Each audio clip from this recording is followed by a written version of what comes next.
There is a small island sitting off the northwestern edge of Europe, tucked between the cold grey waters of the North Sea and the restless swells of the Atlantic, and it holds a secret that mainstream science has never been able to fully explain.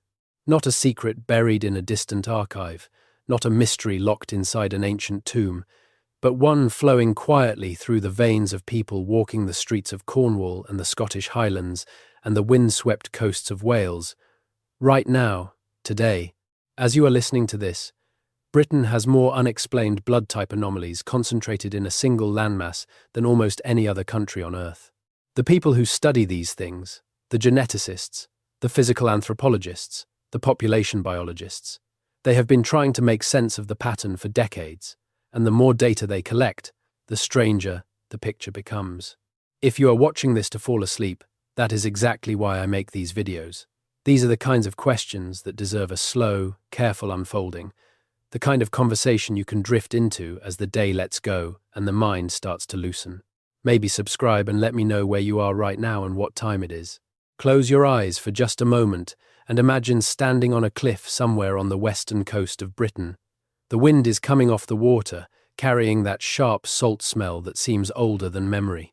Below you, the sea is doing what the sea has always done. Moving, churning, swallowing things, giving nothing back.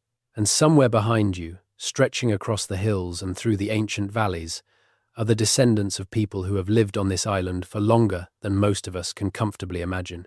Some of those people have blood that does not fit, blood that defies the expected patterns, blood that carries markers so rare, and in some cases so geographically strange, that researchers have had to ask questions nobody really wants to ask out loud in a peer-reviewed journal. Where did this come from? Why is it here? And why, of all the places on Earth it could have concentrated, did it concentrate here, in Britain, on this grey, windswept island that most people think of as a place of orderly queues and warm beer and perfectly ordinary history? The answer, if there is one, runs through thousands of years of layered human movement, through ice ages and sea crossings, and population collapses so severe that the genetic survivors left marks that can still be read today, in a laboratory, on a slide, in the blood of someone who does not know they are walking around with a question that science has not yet answered. It runs through the Basques of Spain and the Berbers of North Africa and the red ochre-dusted bones of people who lived on this island before the concept of Britain existed. It runs, strangely enough, through connections that nobody expected to find between this island and the ancient populations of North America.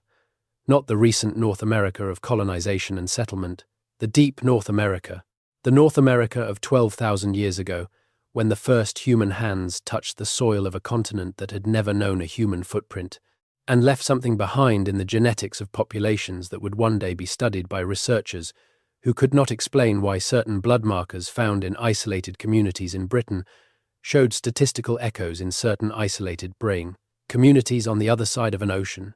That last part is where this story gets uncomfortable for everyone involved, because it touches on things that serious researchers do not like to discuss in public. Not because the data is not there, but because the implications of the data push against the clean, settled narrative of human prehistory that took a century to build and that nobody is particularly eager to dismantle. But we are going to dismantle it anyway, slowly and carefully, in the way that a thing as old and complicated as this deserves. Let us start at the beginning. Not the historical beginning, because this story does not have a clean historical beginning. Let us start instead with the thing that sent researchers in an unexpected direction in the first place, the distribution map. When geneticists began systematically mapping blood type frequencies across European populations in the mid-20th century, they were largely expecting to find gradients, gradual transitions from one set of frequencies to another as populations blended and migrated and intermarried across the continent. And in most of Europe, that is exactly what they found. But Britain was different in ways that took years to fully appreciate. The island is small enough that you might expect its population to be genetically relatively homogeneous, or at least to show the clear imprint of the migrations that historical records document. The Anglo-Saxon migrations of the 5th and 6th centuries, the Viking settlements of the 9th and 10th, the Norman conquest of 1066. These are the events that shaped what most people think of as British identity, and their genetic traces are certainly there, written into the DNA of millions of people across England in particular. But underneath all of that, in the older substrates of the genetic record, in the populations that cluster on the western fringes of the island, in Cornwall and Wales and Scotland and the Irish coast, just across the water, there is something else. Something that predates the Anglo-Saxons by millennia. Something that predates the Romans, who spent 4 centuries trying to understand and control this island and never quite managed it. Something that in certain respects predates everything we normally think of as British history by so long that the word history becomes almost meaningless. The Rh negative blood type frequency is the place where researchers first noticed the anomaly clearly. Britain, particularly Western Britain, and the populations that maintained the most genetic continuity with pre-Roman inhabitants, shows OH negative frequencies that cluster in a range that is high by global standards and regionally concentrated in ways that cannot be explained simply by random genetic drift or by the known migration patterns of the historical period. This is not by itself a revolutionary finding. H-negative frequencies are high across Western Europe, and Britain shares a genetic heritage with populations in Brittany and the Basque Country and parts of Ireland that all show elevated H-negative rates. But what made researchers look more closely at the British data was not just the Rh-negative frequencies. It was the combination of unusual markers that appeared together in certain isolated British populations, markers that did not fit neatly into the expected European template. The MNS blood group system, which is less well known than the ABO system or the Rh factor, but is genetically significant, showed patterns in certain Welsh and Scottish Highland populations that were statistically anomalous enough to prompt follow-up studies. The Kell antigen system showed distribution patterns in parts of Cornwall and the Outer Hebrides that researchers described in the cautious language of academic papers as showing unexpected frequencies, meriting further investigation. The Duffy antigen receptor chemokine, which is more commonly discussed in the context of malaria resistance in African populations, showed traces in certain British isolate populations that raised questions about population history that nobody had a clean answer for. None of this is secret. The studies exist, published in respectable journals, cited in population genetics literature. What is less talked about, and what becomes relevant to this broader story, is what happens when you start looking at where those anomalous frequencies appear in the British genetic landscape and asking the obvious question, why there? The answer takes us back much further than anyone was initially prepared to go. 40,000 years ago, Britain was not an island.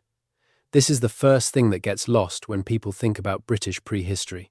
The landmass that would eventually become the British Isles was connected to continental Europe by a vast plain that geologists and archaeologists now call Doggerland. It stretched across what is now the North Sea, a landscape of rivers and marshes and forests and hills that was home to human populations for tens of thousands of years before the sea swallowed it entirely around 8,000 years ago. The people who lived on Doggerland were not British in any meaningful sense, because Britain did not exist.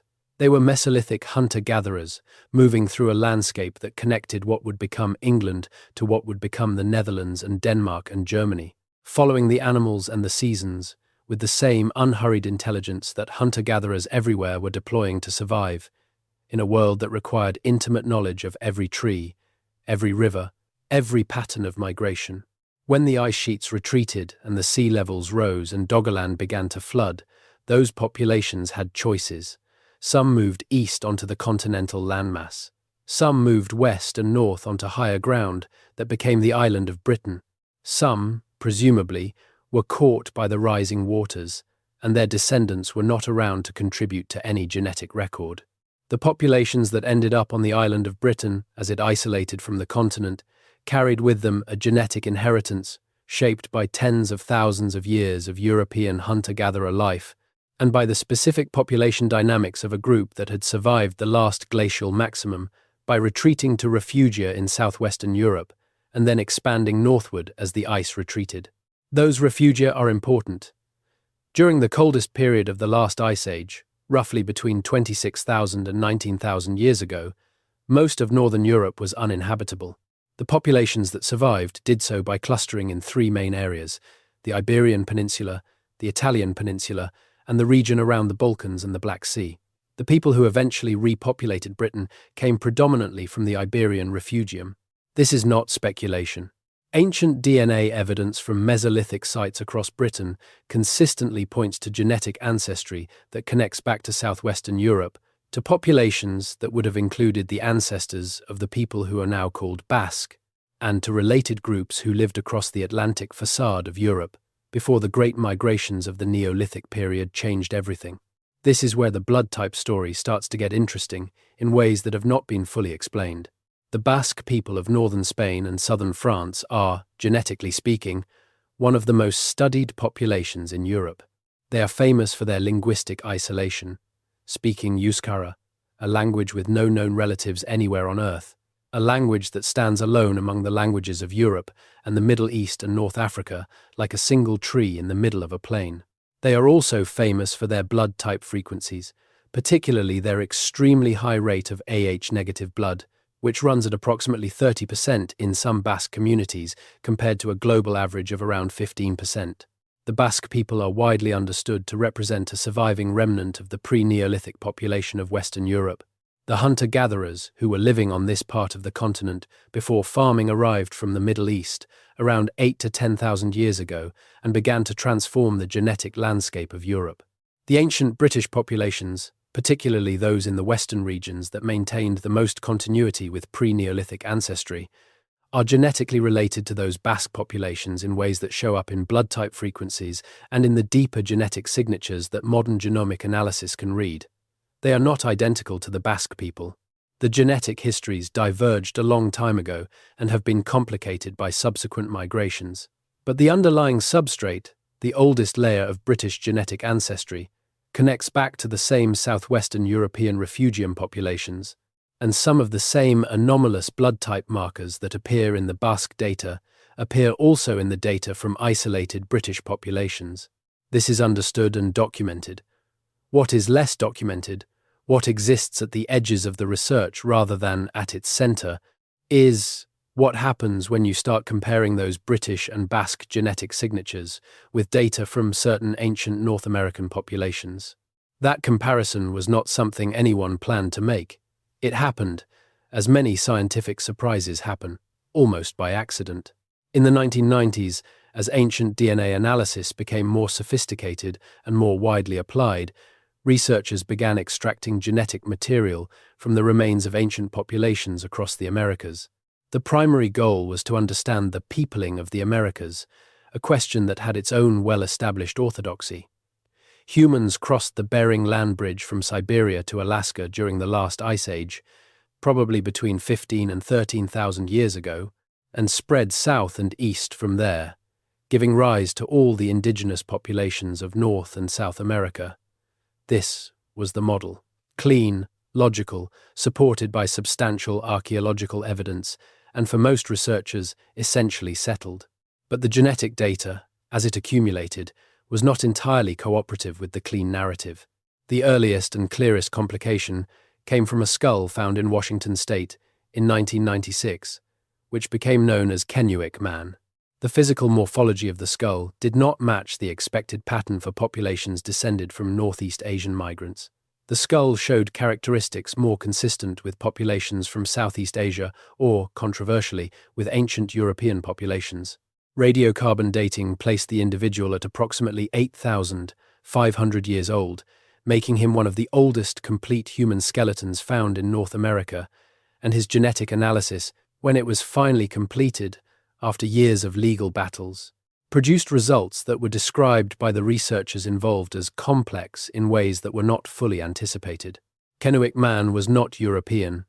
Let that be clear. His closest genetic affinities were with Native American populations and with ancient populations from Northern Asia.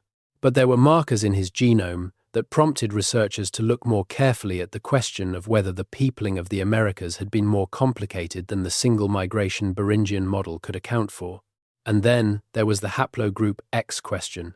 Mitochondrial haplogroups are inherited through the maternal line and serve as markers for population ancestry and migration. Most Native American populations carry mitochondrial haplogroups A, B, C, and D, which are clearly derived from Northeast Asian ancestral populations and support the Beringian migration story. But a fifth haplogroup, called X, is also present in certain Native American populations, and haplogroup X has a distribution that nobody has satisfactorily explained. Haplogroup X is found in Native American populations, primarily in groups from the northeastern and Great Lakes regions of North America, the Ojibwe, the Nu-Chah-Nulth, the Sioux, the Yakama.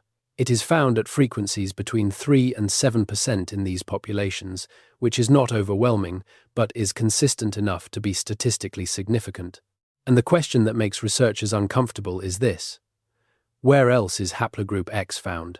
Haplogroup X is found in Europe.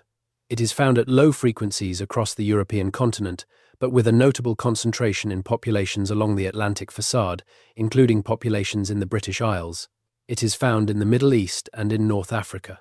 And the form of haplogroup X found in Native American populations is related to but distinct from the Asian forms of haplogroup X, suggesting that it did not arrive in the Americas via the Northeast Asian migration route. This last point is the one that has generated the most academic controversy and the most speculative theorizing in the popular literature. The absence of haplogroup X in Siberian and Northeast Asian populations made it genuinely difficult to explain how it got to North America via the Beringian route. If it had come across the land bridge, you would expect to find it in the populations of Siberia, and it is essentially absent there. The only other place it appears with any consistency is in populations on the other side of the world, Europe and the Near East. The conventional explanation, which emerged from more detailed genomic analysis in the early 21st century, is that haplogroup X was present in the ancestral population that gave rise to modern Native Americans, but has been lost in the Siberian populations through genetic drift over the intervening millennia. This is a plausible explanation. It does not require any contact between Europe and the Americas. It simply requires that the ancestral population carried haplogroup X, that the descendants in the Americas retained it while the descendants in Siberia lost it, and that the distribution we observe today reflects these different population histories. This explanation is probably correct. The genomic evidence, taken in its totality, continues to support the Beringian model as the primary route of human entry into the Americas.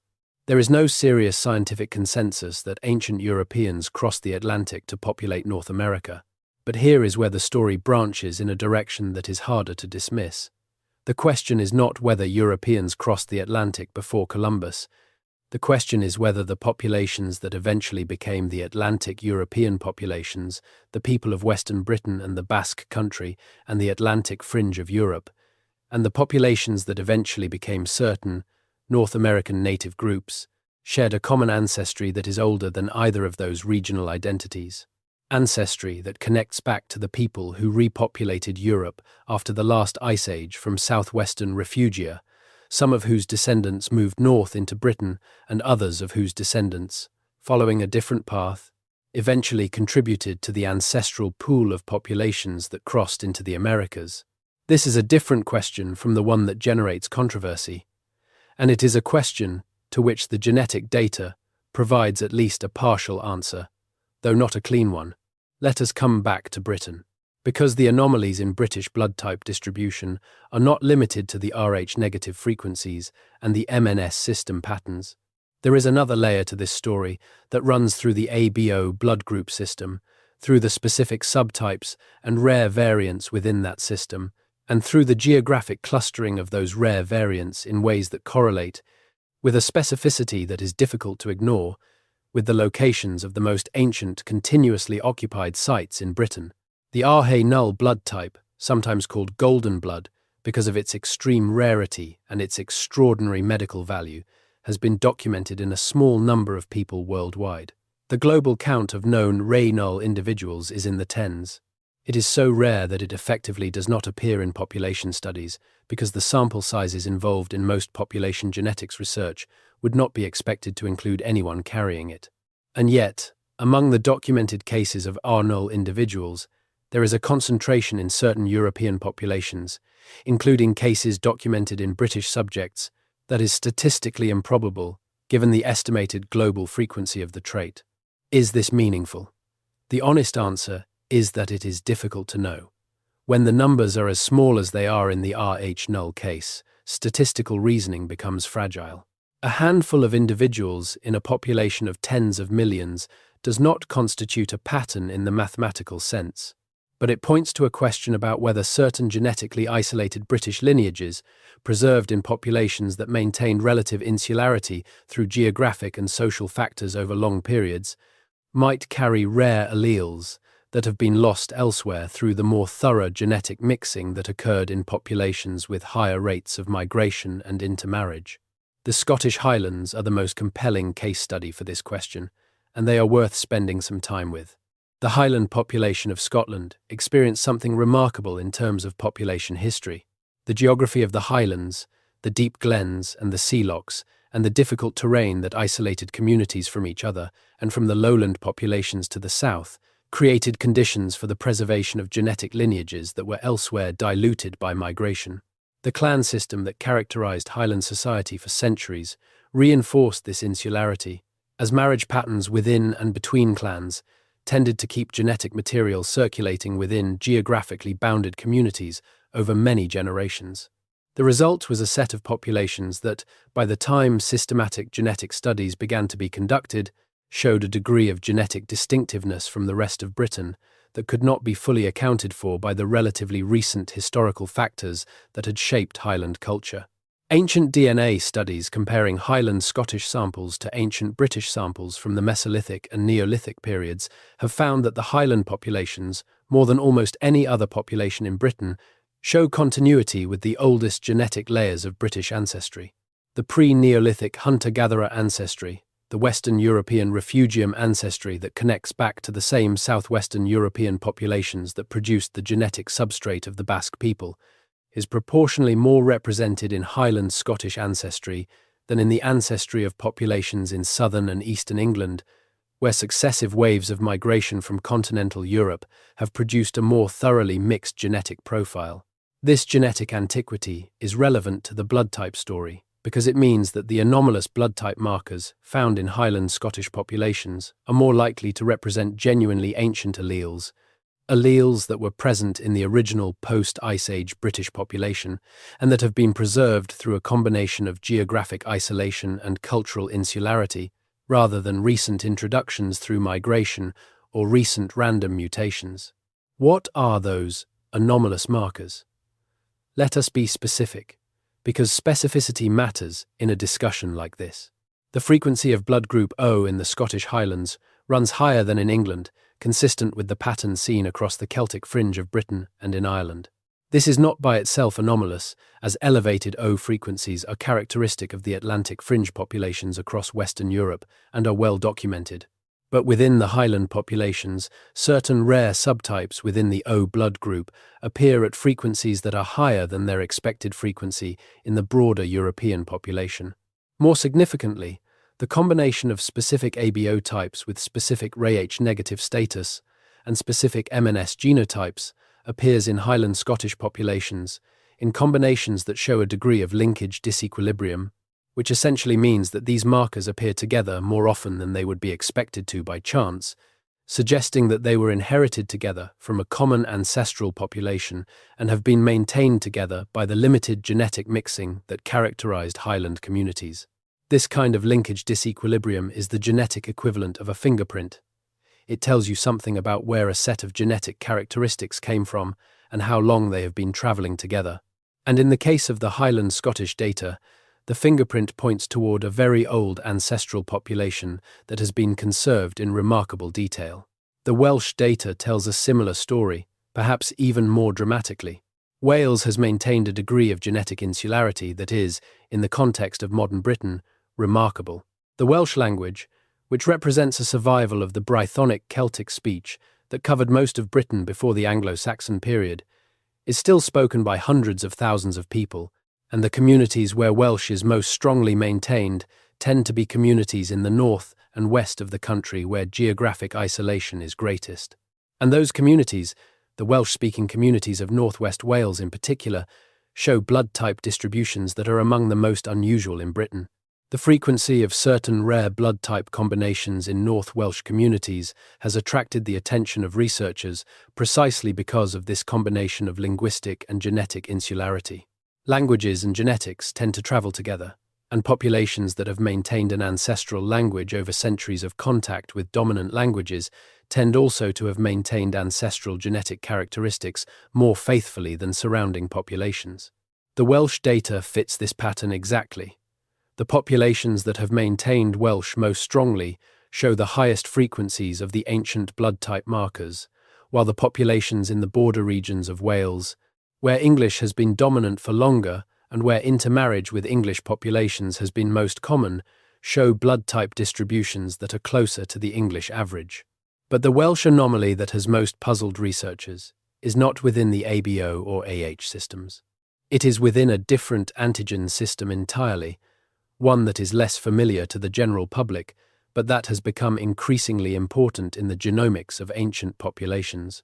The Diego blood group system, which is controlled by the SLC4A1 gene and produces the Diego antigens, has a distribution pattern that has been used as a marker for ancient population movements for decades. The Diego B antigen, known as DEEB, is present in nearly all people of European and African descent. It is essentially universal in these populations. The Diego A antigen, known as DR, is the rare variant in European populations, appearing at frequencies of less than 1% in most European samples. DR is common in East Asian and indigenous American populations. Its presence in European populations is generally understood to reflect either very ancient genetic exchange or, in some cases, relatively recent mixture with populations from East Asia. In most of Wales and Britain, D is found at the expected very low frequencies, below 1%. But in certain isolated Welsh communities and in certain Highland Scottish communities, researchers have documented D frequencies that are higher than the expected European baseline, not dramatically higher. We are not talking about the frequencies seen in East Asian or American populations, but higher than the surrounding European populations in a way that has not been satisfactorily explained. This is where the connection to North America starts to become relevant again in a concrete way rather than a theoretical one. DA is present in indigenous North American populations at frequencies that vary considerably between groups, but that are generally substantially higher than in European populations. The distribution of DR in the Americas shows a pattern with higher frequencies in populations from the Pacific Northwest, the Great Plains, and parts of the northeastern regions of North America.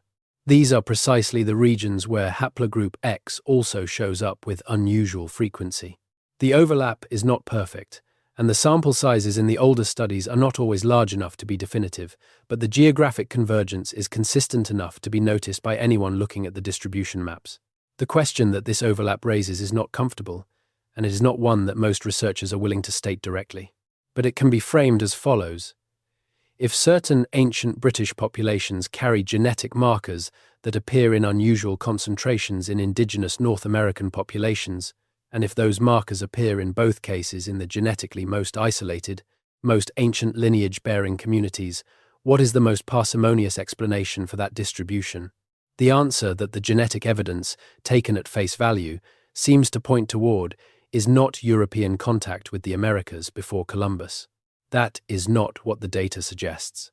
What the data may be suggesting is something more fundamental and in some ways more interesting, that both the genetically isolated populations of Western Britain and certain genetically isolated populations of North America are preserving, in their respective refugia, genetic signatures from a very ancient common ancestral population that predates the separation of these lineages by thousands of years. That ancestral population would be the group that existed somewhere in the Northern Hemisphere during or just after the last ice age, before the descendants of that group divided into the populations that eventually became the hunter-gatherers of post-glacial Europe and the migrants who crossed into the Americas. In that scenario, the shared genetic markers are not evidence of contact across the Atlantic. They are evidence of shared deep ancestry that has been preserved in both locations, precisely because both locations provided conditions, geographic isolation, and limited outward migration that allowed ancient alleles to survive. This is a more conservative interpretation than the one that generates headlines about ancient Europeans in America. But it is in some ways a stranger one, because it implies that the populations of Western Britain and certain populations of North America are, in a genetic sense that has nothing to do with historical contact, closer relatives than anyone studying these groups from a historical perspective would have predicted. Let us hold that thought and go back further still, because this story has roots that predate even the post-glacial period, and those roots reach into a chapter of British prehistory that has been almost entirely rewritten in the last 2 decades. The Neolithic transformation of Britain, which began around 4000 BCE when farming arrived on the island, was not the gradual process of cultural diffusion that earlier generations of archaeologists imagined. It was not a matter of hunter-gatherers watching their agricultural neighbours and slowly adopting their methods. Ancient DNA evidence, published in a series of landmark studies from 2015 onward, has made clear that the arrival of farming in Britain was accompanied by a massive population replacement. The people who built Stonehenge, or rather, the people who built the earlier phases of the monument, were not the descendants of the Mesolithic hunter-gatherers who had lived on the island for thousands of years.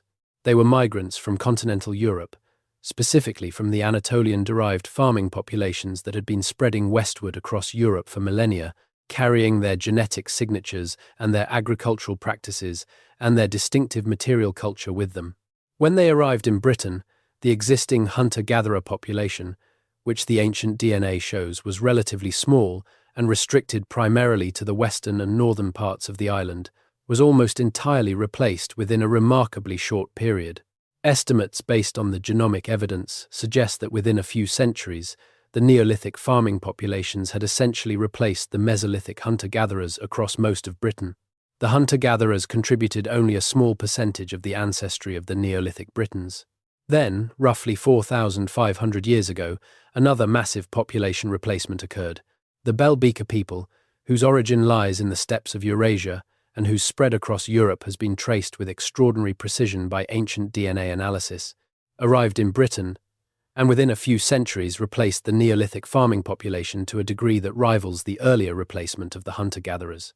Ancient DNA from Bronze Age British sites shows that the Belgica migration introduced enormous amounts of steppe-derived ancestry, essentially transforming the genetic composition of the British population almost entirely within the span of a few centuries. What survived these replacement events? The western margins, the Atlantic fringe, the places that geography protected from the full force of incoming migrations, Wales, the Scottish Highlands, the extreme west of Cornwall, the islands of the Hebrides and Orkney. These are the places where, in the ancient DNA record, you find the highest proportions of pre-Belgica ancestry and, in some cases, traces of pre-Neolithic, Mesolithic hunter-gatherer ancestry. These are precisely the places where the anomalous blood type frequencies are found. The pattern is consistent. The regions where ancient genetic lineages were best preserved because of geographic barriers to migration are the regions where unusual blood type markers appear at elevated frequencies today. This is not a coincidence. It is the same phenomenon seen from 2 different directions. One direction is the ancient DNA evidence telling us that the oldest genetic lineages of Britain survived in the Western Refugia. The other direction is the blood type data, telling us that whatever those ancient lineages carried in terms of rare alleles has also survived in those same places. The connection to the Americas runs through the Western Refugia story in a way that requires one more piece of context to make clear. The Magdalenian culture is the name archaeologists give to the hunter-gatherer culture that occupied southwestern Europe, particularly the Iberian Peninsula and what is now southern France, during the late Upper Paleolithic period, roughly between 17,000 and 12,000 years ago. These were the people who painted the caves of Lascaux and Altamira. These were the people who carved the Venus figurines and played the first bone flutes and buried their dead with red ochre and maintained trade networks across hundreds of kilometers. These were the genetic ancestors of the post-glacial European populations that expanded northward as the ice retreated, including the populations that eventually became the Mesolithic inhabitants of Britain. The Magdalenian people were, in the fullest sense of the word, a successful population. They had survived and even thrived through the last glacial maximum, the most extreme climatic conditions that Homo sapiens had encountered in Europe by developing cultural technologies of extraordinary sophistication. And when the climate improved and the ice retreated, their descendants spread across Europe in a process that eventually put human populations in Britain within a few thousand years of the islands becoming habitable again. What is less often discussed in the context of the Magdalenian expansion is the question of what was happening simultaneously on the other side of the world. Because the window of time that corresponds to the Magdalenian period, roughly 17,000 to 12,000 years ago, is also the window that corresponds to the initial peopling of the Americas. The exact timing of human entry into the Americas remains debated, but the genetic and archaeological evidence increasingly points to a period of entry that overlaps with the later Magdalenian, and the ancestral population that gave rise to the first Americans was living in northeastern Asia and possibly already on Beringia during this same period. The relevance of this temporal overlap to the British blood type story is indirect but not trivial. The populations that eventually became the Magdalenians of southwestern Europe and the populations that eventually became the first Americans were not the same people. They did not share recent ancestry in any direct sense, but they were both part of the global expansion of modern humans out of Africa that began roughly 60,000 years ago, and they both passed through periods of extreme population reduction, the glacial maximum refugia in the European case, the extreme conditions of Beringia in the American case, that shaped their genetics in distinctive ways. One of the ways that population bottlenecks shape genetics is by causing the random loss of some alleles and the random fixation of others. A small population that passes through a period of severe reduction and then expands afterward will carry a reduced set of genetic variants, and within that reduced set, certain variants may appear at unusually high frequencies simply because of the chance composition of the bottleneck survivors. This process, called genetic drift, is one of the forces that can produce exactly the kind of anomalous blood type frequencies that are observed in the genetically isolated populations of Western Britain. The same process, operating independently and in a different part of the world, could have produced similar results in the populations of ancient North America.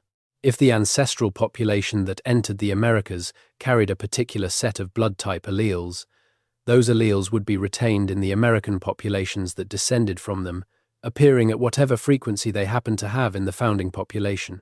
If some of those same alleles were also carried by the Magdalenian-derived populations that eventually became the hunter-gatherers of Western Britain, and if those alleles were preserved in the Western British refugia by the same geographic isolation that preserved other aspects of ancient British genetic heritage, then the apparent similarity between certain British and certain North American blood type frequencies would be the result of shared ancient heritage, not contact.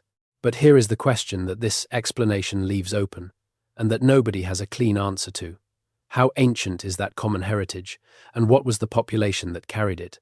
The answer, if the genomic evidence is taken seriously, points to a time before the major migrations out of Africa had fully differentiated into the distinct lineages that we now associate with different parts of the world. It points to a population or set of populations that existed somewhere in Eurasia, probably in the region that stretched from the Middle East through Central Asia in the period before the last glacial maximum, when the descendants of that population had not yet separated into the lineages that would eventually become European and Northeast Asian and ultimately American. In other words, the common ancestry that connects certain British blood type anomalies to certain North American blood type patterns may predate not just the history of Britain, but the existence of any human population in Europe at all. It may be a trace of the ancient Eurasian population that was the common ancestor of both the European and American lineages, preserved in both places by geographic isolation that protected those ancient alleles from the diluting effect of subsequent migrations. This is a humbling conclusion for anyone who wants a more dramatic story. It does not involve ancient Celts crossing the Atlantic or mysterious pre-Columbian contacts or lost civilizations. It involves the ordinary mechanics of population genetics, operating over an extraordinary span of time. But it is, in its own way, a more remarkable story than any of the dramatic alternatives, because it means that the blood flowing in the veins of people in the Scottish Highlands and the Welsh mountains carries information about a world that existed before the British Isles existed, information that has survived intact for tens of thousands of years in the bodies of people who have no idea they are walking around with a genetic message from the deep past. Let us slow down here and appreciate what that means. When a researcher takes a blood sample from a woman in a village in Gwynedd and runs it through the typing systems that have been developed over the past century, and finds a combination of markers that appears at a higher frequency in her community than in the surrounding populations, that researcher is not just measuring a biological characteristic. They are reading a document that was written before the concept of Wales existed, before the concept of Europe existed, before the concept of a British Isles existed. They are looking at the surviving trace of a genetic heritage that has passed through more generations than there are years of recorded history, preserved not by any deliberate act of conservation, but simply by the accident of geography and the stubborn continuity of communities that stayed in the same place while the world around them changed. There is something almost vertiginous about that realization. The woman giving the blood sample goes home that afternoon not knowing that she is carrying a living record of humanity's deep past. The researcher looking at the data may not fully appreciate the implications either, because the data does not announce its meaning. It sits in spreadsheets and genetic databases and journal articles, waiting for someone to ask the right question and look at the right combination of evidence to understand what it is trying to say. We have been looking at some of what it might be trying to say, but there are more layers to this story, and they take us in directions that the genetic evidence alone cannot reach. Because the anomalies in British blood type distribution do not exist in isolation from the rest of British prehistory. They exist alongside a set of archaeological mysteries, landscape features, and cultural traditions that suggest the ancient populations of Britain were doing things that our conventional historical frameworks struggle to account for. Those mysteries begin, but do not end, with the stone monuments. Britain's stone monuments are among the most studied, most debated, and most frequently misunderstood structures on Earth. Stonehenge is the one everyone knows, but Stonehenge is only one node in a network of megalithic construction that covers the British Isles from the tip of Cornwall to the Orkney Islands north of mainland Scotland, a network that represents one of the most sustained and geographically extensive building programs in the prehistoric world.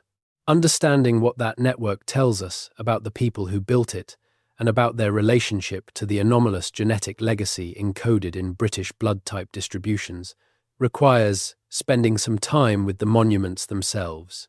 The first thing to understand about the British megalithic tradition is that it is old.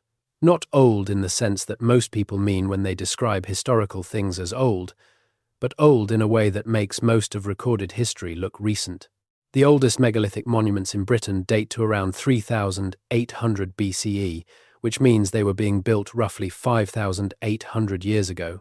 To put that in a familiar context, the pyramids of Giza were built approximately 2,500 BCE, which means the oldest British megalithic monuments predate the pyramids by over 1,000 years. The ancient Egyptians, whose civilization is routinely described as one of humanity's earliest great achievements, lived in a world where the megalithic builders of Britain had already been constructing large stone structures for more than a millennium. This temporal depth matters for the blood type story because it corresponds to a period in British prehistory when the population was undergoing the transition from the Mesolithic hunter-gatherer way of life to the Neolithic farming way of life.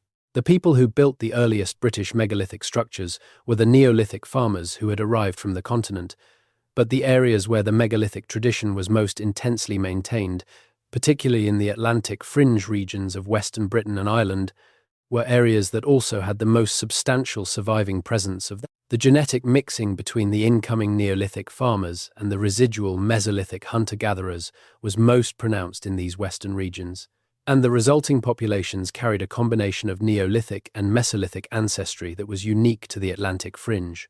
Whether this mixed ancestry is connected to the specific cultural impulse toward megalithic construction is a question that researchers have approached from several angles. The megalithic tradition is not unique to Britain. It is found across Western Europe, from Scandinavia to the Iberian Peninsula, following the Atlantic coast, with a consistency that has led many researchers to speak of an Atlantic megalithic culture, a shared set of traditions and practices that connected communities along the western coast of Europe during the Neolithic period. Those communities were precisely the communities that showed the highest degrees of Mesolithic hunter-gatherer genetic ancestry mixed with the incoming Neolithic farmer ancestry. And they were the communities whose descendants would, thousands of years later, show the most anomalous blood type distributions. Stonehenge itself is not simply a stone circle. It is the product of at least 5 major phases of construction and modification that span nearly 2,000 years, from its earliest earthwork phase around 3,100 BCE to the final configuration of its standing stones around 1,500 BCE. Understanding this construction history is important because different phases of the monument's development correspond to different phases of the population history of the British Isles, and each phase left its genetic signature in the people who carried it out and ultimately in the populations that descended from them. The earliest phase, the earthwork enclosure, was built by the Neolithic farming population. The people who dug that circular ditch and bank were the same people who built the long barrows that dot the Wiltshire landscape around Stonehenge, elaborate communal tombs in which the remains of the community's ancestors were interred and periodically reopened, the bones rearranged, new individuals added over generations. These long barrows represent one of the most striking features of Neolithic British culture, an intense, sustained engagement with the bones of the dead and with the concept of ancestral continuity. The skeletal remains from British Neolithic long barrows have been genetically analysed in detail, and they reveal something important. The people interred in these monuments show the genetic profile of the Neolithic farming population that migrated from continental Europe, with some admixture with the Mesolithic hunter-gatherer population. They carry the blood type alleles of that mixed population. And the relative frequencies of those alleles in the long barrow populations correspond to the gradient that modern studies have identified. The western long barrows, in Wales and the extreme west of England, show higher proportions of Mesolithic ancestry and the associated blood type variants than the eastern monuments. But the most dramatic genetic shift in the Stonehenge story comes not from the Neolithic phase but from the Bell Beaker phase, when the monument was substantially rebuilt and the surrounding landscape was transformed by the presence of an entirely new population. The Bell Beaker people who arrived in Britain around 2500 BCE were, from the perspective of the existing Neolithic population, strangers. They came from the Pontic-Caspian steppe, the vast grasslands north of the Black Sea, carrying with them a package of cultural practices and technologies that was quite different from what the Neolithic farmers had developed. They also carried a different genetic profile, one dominated by steppe-derived ancestry that had little in common with the Western European farming ancestry of the Neolithic population. The replacement of the Neolithic population by the Bell Beaker population was so rapid and so thorough in most of Britain that researchers have described it as one of the most dramatic population turnovers in prehistoric Europe. Within a few centuries, the genetic composition of the British population had shifted from predominantly Neolithic farmer with some Mesolithic hunter-gatherer to predominantly steppe-derived with some Neolithic farmer. The Mesolithic hunter-gatherer ancestry that had survived the initial Neolithic arrival essentially disappeared from the British genetic record in most regions. But not all regions. The western margins, again, tell a different story. In Wales and the Scottish Highlands and the extreme west of England, the Bell Beaker replacement was less complete. The geographic barriers that had protected the residual Mesolithic populations from the initial Neolithic replacement continued to protect their descendants from the Bell Beaker replacement. The genetic substrate of the Atlantic fringe was not erased. It was compressed, reduced in its areal distribution, but not eliminated. And in that compressed, reduced genetic substrate, the ancient blood type alleles survived. This is not the end of the genetic story of Britain. After the Bell Beaker period came the Bronze Age and the Iron Age, the Celtic linguistic horizon, the Roman occupation, the post-Roman migrations of the Anglo-Saxons from the German coast and the Jutes from Denmark and the Angles from what is now Schleswig-Holstein. Each of these events added new genetic material to the British population, and each of them left traces that can be read in the genetic data from different parts of the island. But for the purposes of understanding the blood type anomalies, the most important observation is that through all of these subsequent migrations and cultural transformations, the western and northern refugia of Britain continued to preserve the oldest genetic layers in proportions that were not matched elsewhere on the island. The Vikings, who settled extensively in the northern and western Isles of Scotland and along the western coast of mainland Scotland during the 9th and 10th centuries, added a layer of Scandinavian ancestry that is visible in the genetic data from these regions. But even the Viking genetic contribution, which was substantial enough in some areas to be clearly detectable, did not erase the older substrate. The Orkney Islands, which were the centre of Norse settlement in the Northern Isles and which remained Norwegian territory until 1468, show a genetic profile that combines substantial Norse ancestry with a component of older British ancestry that is among the most ancient lineage-bearing in the archipelago. And the blood-type frequencies in Orkney, which have been studied in some detail because of the island's relative isolation and historically small population size, show anomalies that researchers have connected to the presence of this ancient genetic substrate. The specific Orcadian blood type anomaly that has attracted the most attention is in the ABO system. The frequency of blood group A in Orkney is higher than in most of mainland Scotland and higher than in most of England. This elevated A frequency is not unique to Orkney within the context of northwestern European populations, but its specific distribution within Orkney, combined with the distribution of Rh-negative and MNS variants in the island's population, creates a combination that does not fit the expected profile for either the Norse ancestry component or the mainland Scottish ancestry component. It appears to represent a distinctive local pattern that predates both the Norse settlement and the period of intensive Scottish influence, and that may connect to the Neolithic and even Mesolithic populations who occupied the islands before any of the historical migrations. Orkney's Neolithic heritage is among the richest in Britain. The islands contain the remains of an extraordinary Neolithic community, centred around a complex of monuments that includes the stones of Stenness, the ring of Brodgar, the chambered tombs of Maes Howe and the cairns of Coyness, and most remarkably, the village of Skara Brae, a collection of stone-built houses preserved beneath a sand dune that represents the best preserved Neolithic settlement in northern Europe.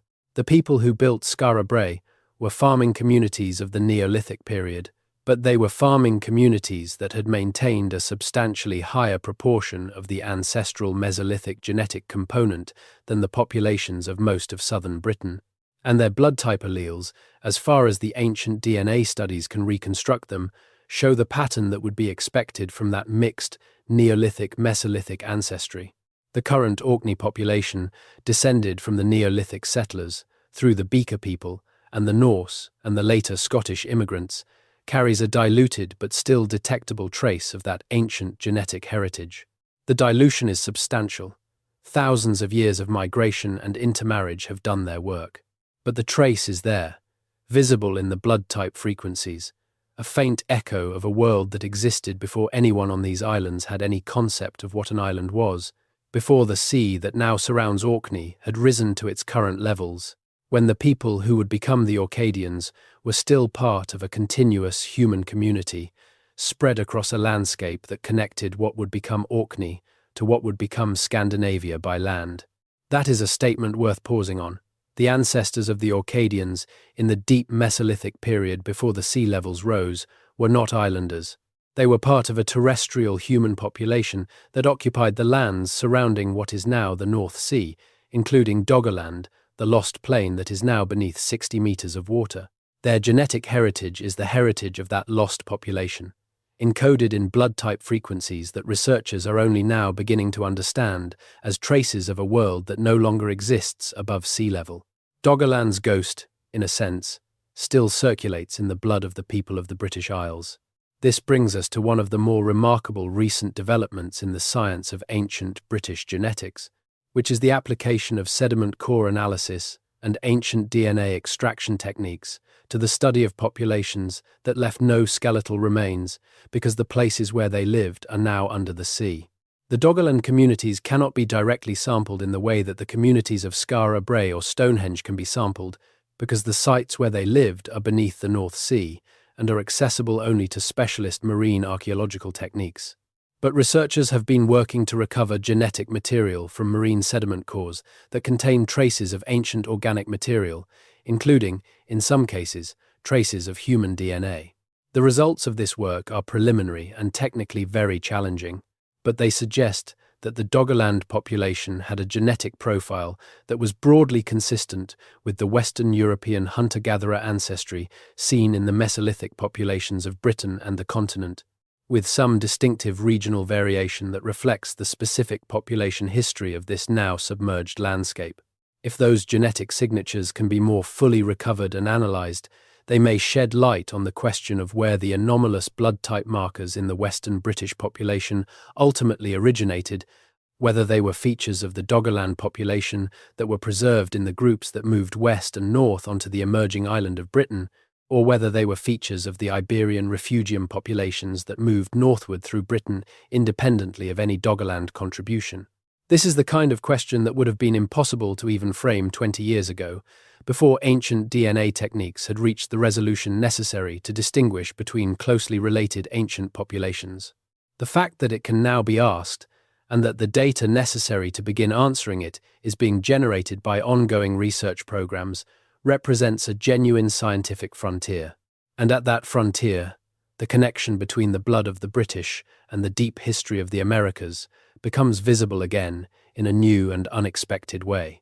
Because the study of ancient DNA from Doggerland and from the North Sea sediment cores is not the only program of research that is recovering genetic material from environments that no longer support living human populations. Similar techniques are being applied to sediment cores from Beringia, the land bridge between Asia and North America that allowed the first Americans to cross from one continent to another during the last ice age, and that is now beneath the shallow waters of the Bering Strait. Beringia was not just a corridor, it was a landscape in its own right, a subcontinent of grasslands and rivers and lakes that was home to woolly mammoths and steppe bison and horses and the human populations who pursued them. The people of Beringia were not simply passing through on their way to North America. They lived in Beringia for potentially thousands of years, developing the cultural and genetic adaptations that would allow their descendants to spread through the Americas with extraordinary speed.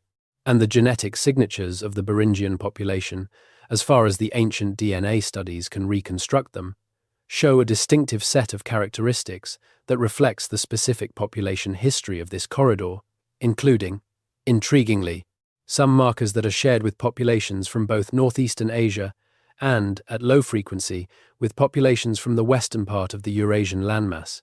The shared markers are at too low a frequency and in too preliminary a state of analysis to be used to draw confident conclusions about the specific relationships between Beringian ancestry and Western European ancestry. But their existence opens the question that this entire story has been building toward. Could some of the anomalous blood-type markers that appear in both the most ancient lineage populations of Western Britain and in the most ancient lineage populations of North America be traces of the same Eurasian ancestral population, distributed on both ends of the Eurasian landmass, before that population diverged into the lineages that would eventually become European and American? The answer to that question, if it exists, will come from the intersection of ancient DNA analysis and blood-type genetics that is still being developed. The studies needed to address it directly have not yet been done, or if they have been done, the results have not been published in forms that would allow a definitive answer.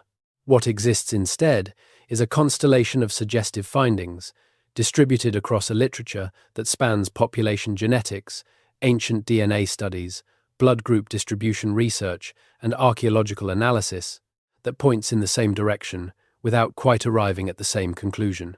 That constellation is what this story is about.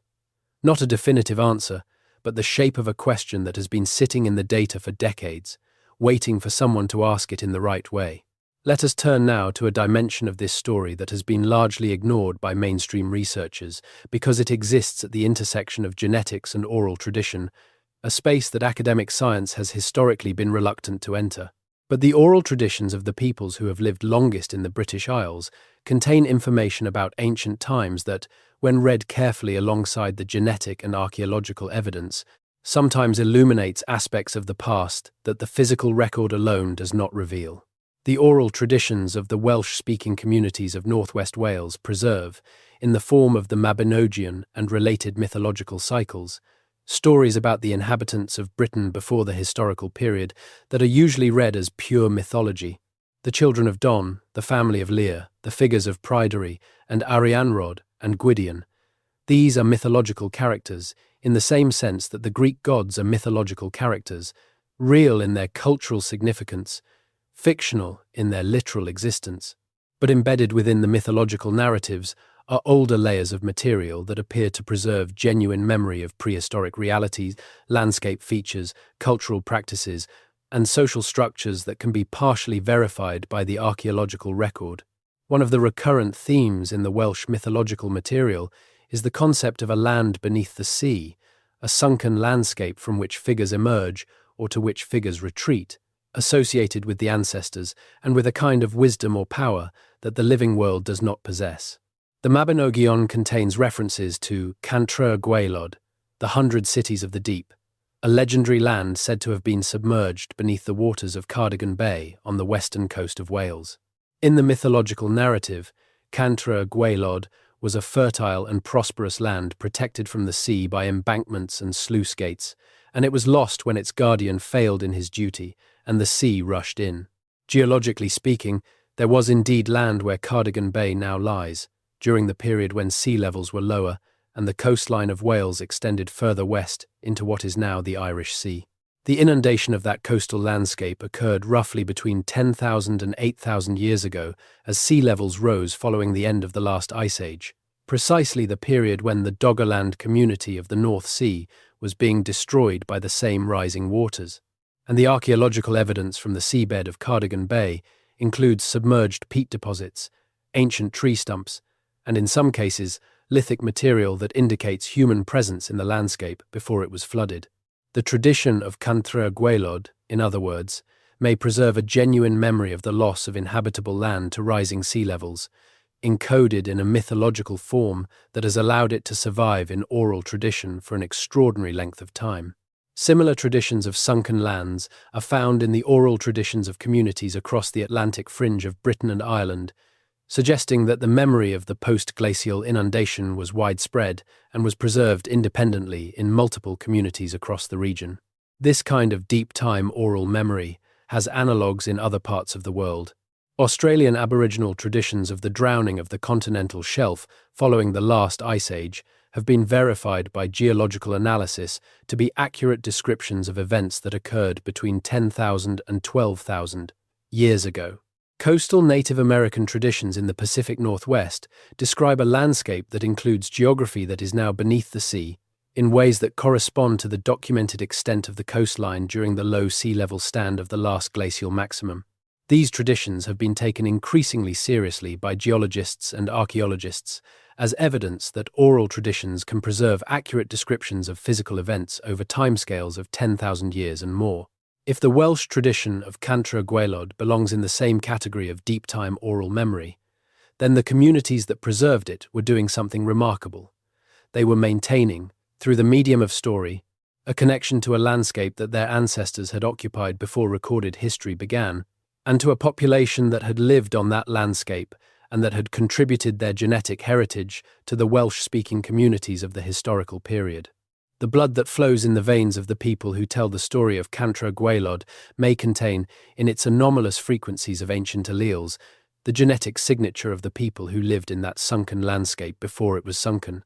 This is speculation, but it is not arbitrary speculation. It is the kind of inference that emerges when you look at the convergence of multiple independent lines of evidence, each incomplete in itself, each pointing in a similar direction when considered together. The genetic evidence points to the preservation of ancient alleles in the western British refugia. The archaeological evidence points to the existence of a Mesolithic population in the same regions that maintained continuity with pre-Neolithic populations. The geological evidence points to the inundation of coastal landscapes in the same period. The oral traditions of the communities in those regions preserve memories that appear to correspond to the inundation, and the blood-type anomalies cluster in the populations most likely to have descended from the pre-inundation communities. The convergence does not prove anything. Science does not work by convergence of suggestive evidence, but it does tell us where to look more carefully, and it does suggest that the mystery of the British blood-type anomalies is not simply a curiosity of population genetics. It is a window into a chapter of British prehistory that has largely been lost to time and water. Let us now take a step back from the genetic and archaeological detail and think about what this story means in the broader context of human prehistory. Because the British blood type anomalies are not unique in the world. They are an extreme example of a phenomenon that appears in several other locations on Earth, locations that share a set of characteristics. Geographic isolation that has allowed ancient genetic lineages to survive, cultural traditions that have reinforced that isolation, and positions on the margins of the great migration waves that have repeatedly transformed the genetic landscape of large continental landmasses. The Basques are the most famous example. The Berbers of the Atlas Mountains in North Africa are another. The Ainu of the Japanese island of Hokkaido, whose genetic and cultural distinctiveness from the surrounding Japanese population has been the subject of extensive study, represent a third example in a very different part of the world. In all of these cases, the combination of geographic isolation and cultural distinctiveness has allowed populations to preserve genetic characteristics that have been lost elsewhere through dilution by migration and intermarriage.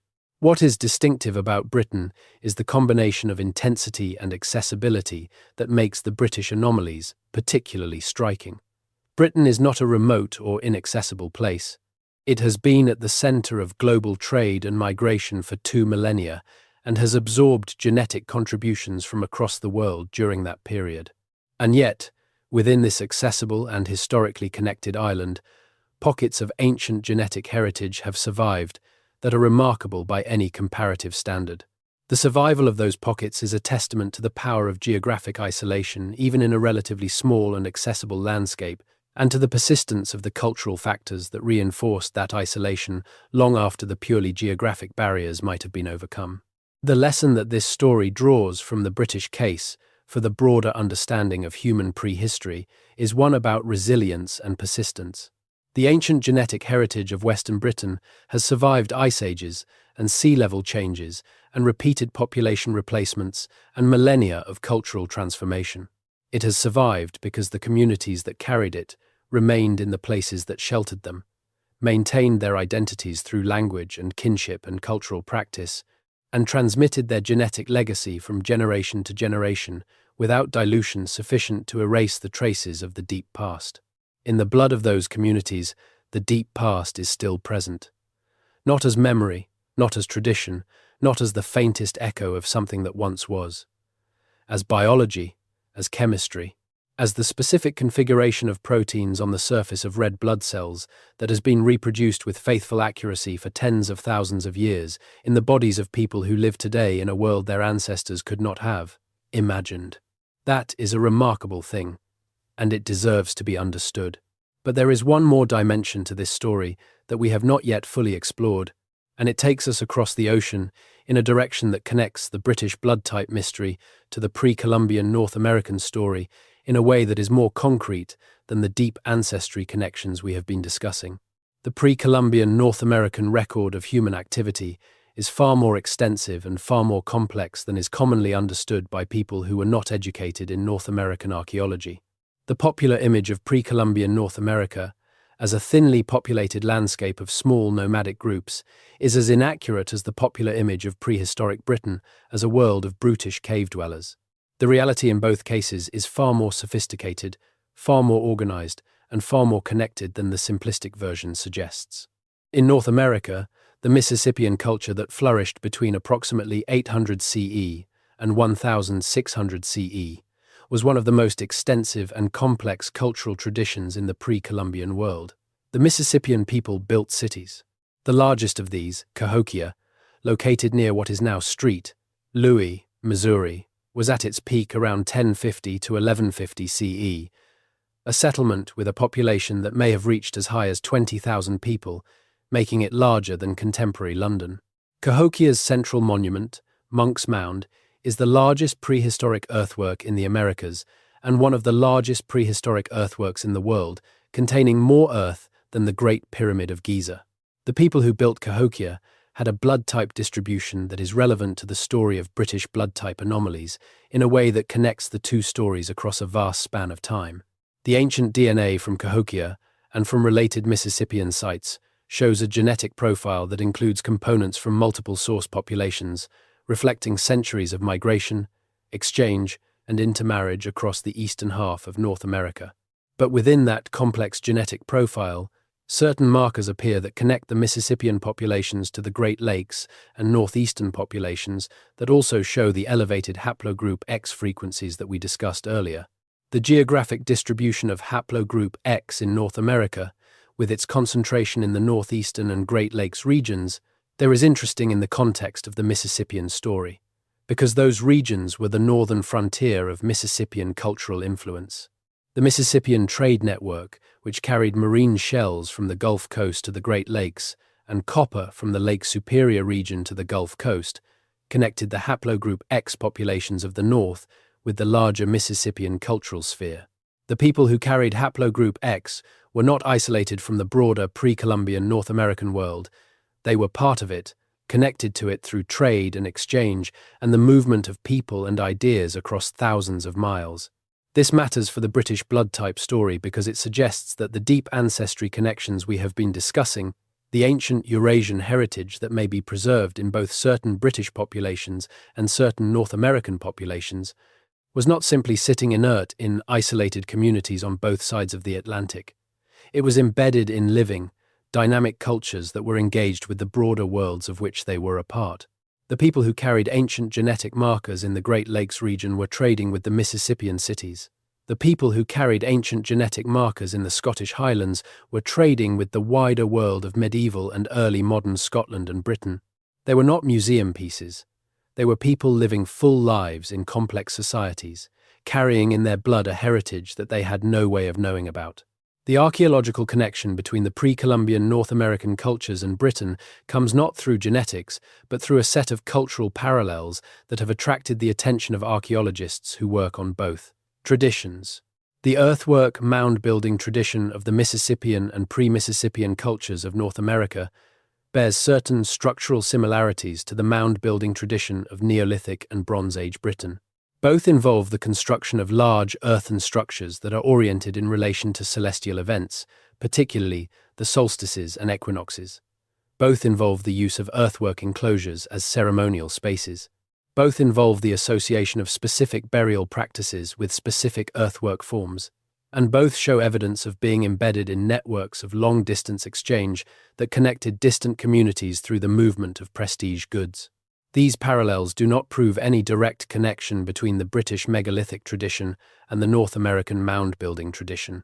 The simplest explanation for the parallels is convergent cultural evolution, similar environmental and social pressures giving rise to similar cultural solutions in different parts of the world. Human communities facing similar challenges tend to develop similar responses, and the use of monumental earthworks to define ritual space and encode cosmological knowledge is a response that appears independently in multiple parts of the world. But the parallels are worth noting precisely because they exist against the background of a genetic story that suggests some degree of shared deep ancestry between the populations of the Atlantic fringe of Europe and certain populations of northeastern North America.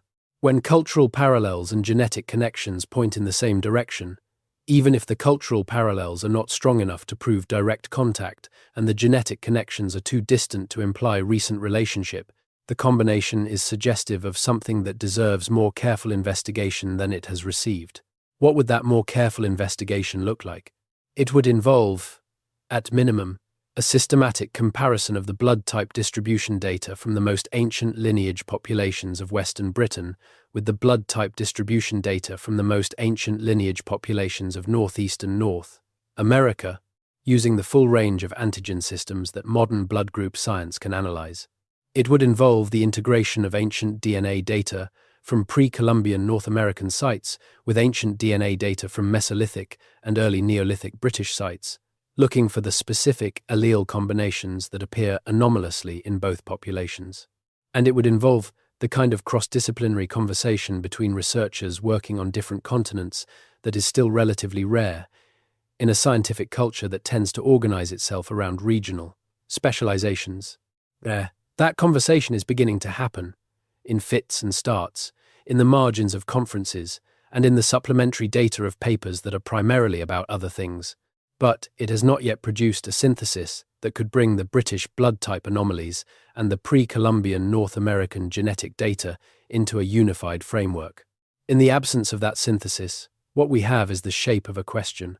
Why does the blood of people in the most ancient lineage communities of Western Britain echo, faintly but consistently, patterns found in the blood of people in the most ancient lineage communities of northeastern North America? And why does that echo appear precisely in the genetic markers that are most strongly associated with deep Eurasian ancestry, the ancestry that precedes the divergence of the European and American lineages? The answer to that question, when it comes, will reshape not just our understanding of British prehistory and North American prehistory, but our understanding of the global pattern of human migration and the deep ancestry connections that link populations that history has separated by an ocean and tens of thousands of years. Until that answer comes, the mystery remains, and it circulates, quietly and without announcement, in the blood of the people of Cornwall and Wales and the Scottish Highlands, in the blood of people who have no idea they are carrying the question. There is a particular quality to the light in the Scottish Highlands, in late autumn, when the bracken has turned and the hills are the colour of rust and dark gold, and the sky is that specific shade of grey that looks like it has been there since before colour was invented. In that light, in that landscape, it is easy to feel the weight of time in a way that the urban and suburban landscapes of modern Britain do not make available. The hills are old, the lochs are old. The stones that mark the boundaries of fields in the Glen Lyon and the Corrie of Wrekin are old in a way that the word old barely begins to address. And in the communities that still live in those landscapes, in the families that have kept their names and their traditions and their particular ways of being in the world across centuries of hardship and diaspora and the slow, grinding pressure of cultural change, there is something else that is old. Something that travels not in the land but in the people, in their cells, in the particular configuration of proteins that their blood carries, that their children's blood carries, that their grandchildren's blood will carry into a future that none of them can predict.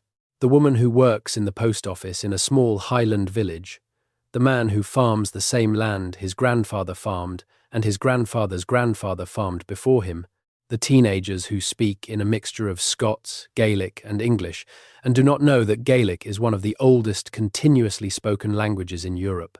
They carry in their blood a heritage that connects them to people who lived on this island and on the drowned landscape around it before any of the languages now spoken in Britain existed, before any of the political entities that have claimed sovereignty over this island existed, before the island itself in its current form existed. They do not know this. Why would they? The blood carries its secrets silently, offering no clue to its bearer about the ancient story it is telling. The red cells course through capillaries and arteries and veins without commentary, without the kind of narrative that would allow their bearer to understand what they contain. They simply carry oxygen and remove carbon dioxide and perform the 1,000 other functions that blood performs, and in doing so, they also carry, as a kind of accidental passenger, the molecular record of a history that began before history. But the researchers who study that blood know, or are beginning to know, and what they are beginning to know is stranger and older and more intricate than most people are yet aware. There are several threads to the story that we have not yet followed to their conclusions, and following them requires moving into territory that is somewhat more speculative than the genetic and archaeological data we have been discussing. But the speculation is grounded, in each case, in observations that are real and that demand explanation, even if the explanations available are incomplete. The first of these threads concerns the distribution of a specific rare blood type variant that has been documented in a small number of communities in the Outer Hebrides, the chain of islands that runs off the western coast of mainland Scotland. The variant in question is within the Colton blood group system, a relatively obscure set of antigens controlled by the AQP1 gene. The specific variant that appears in the Hebridean data is one that has a known distribution in continental populations, but that appears, in certain Hebridean communities, at frequencies above the expected European baseline, in a way that has not been explained by the known migration history of the islands. The Outer Hebrides were settled by Norse populations during the Viking Age, and their genetic profile reflects that settlement clearly. But the Colton variant anomaly does not track with the Norse ancestry component in the Hebridean data.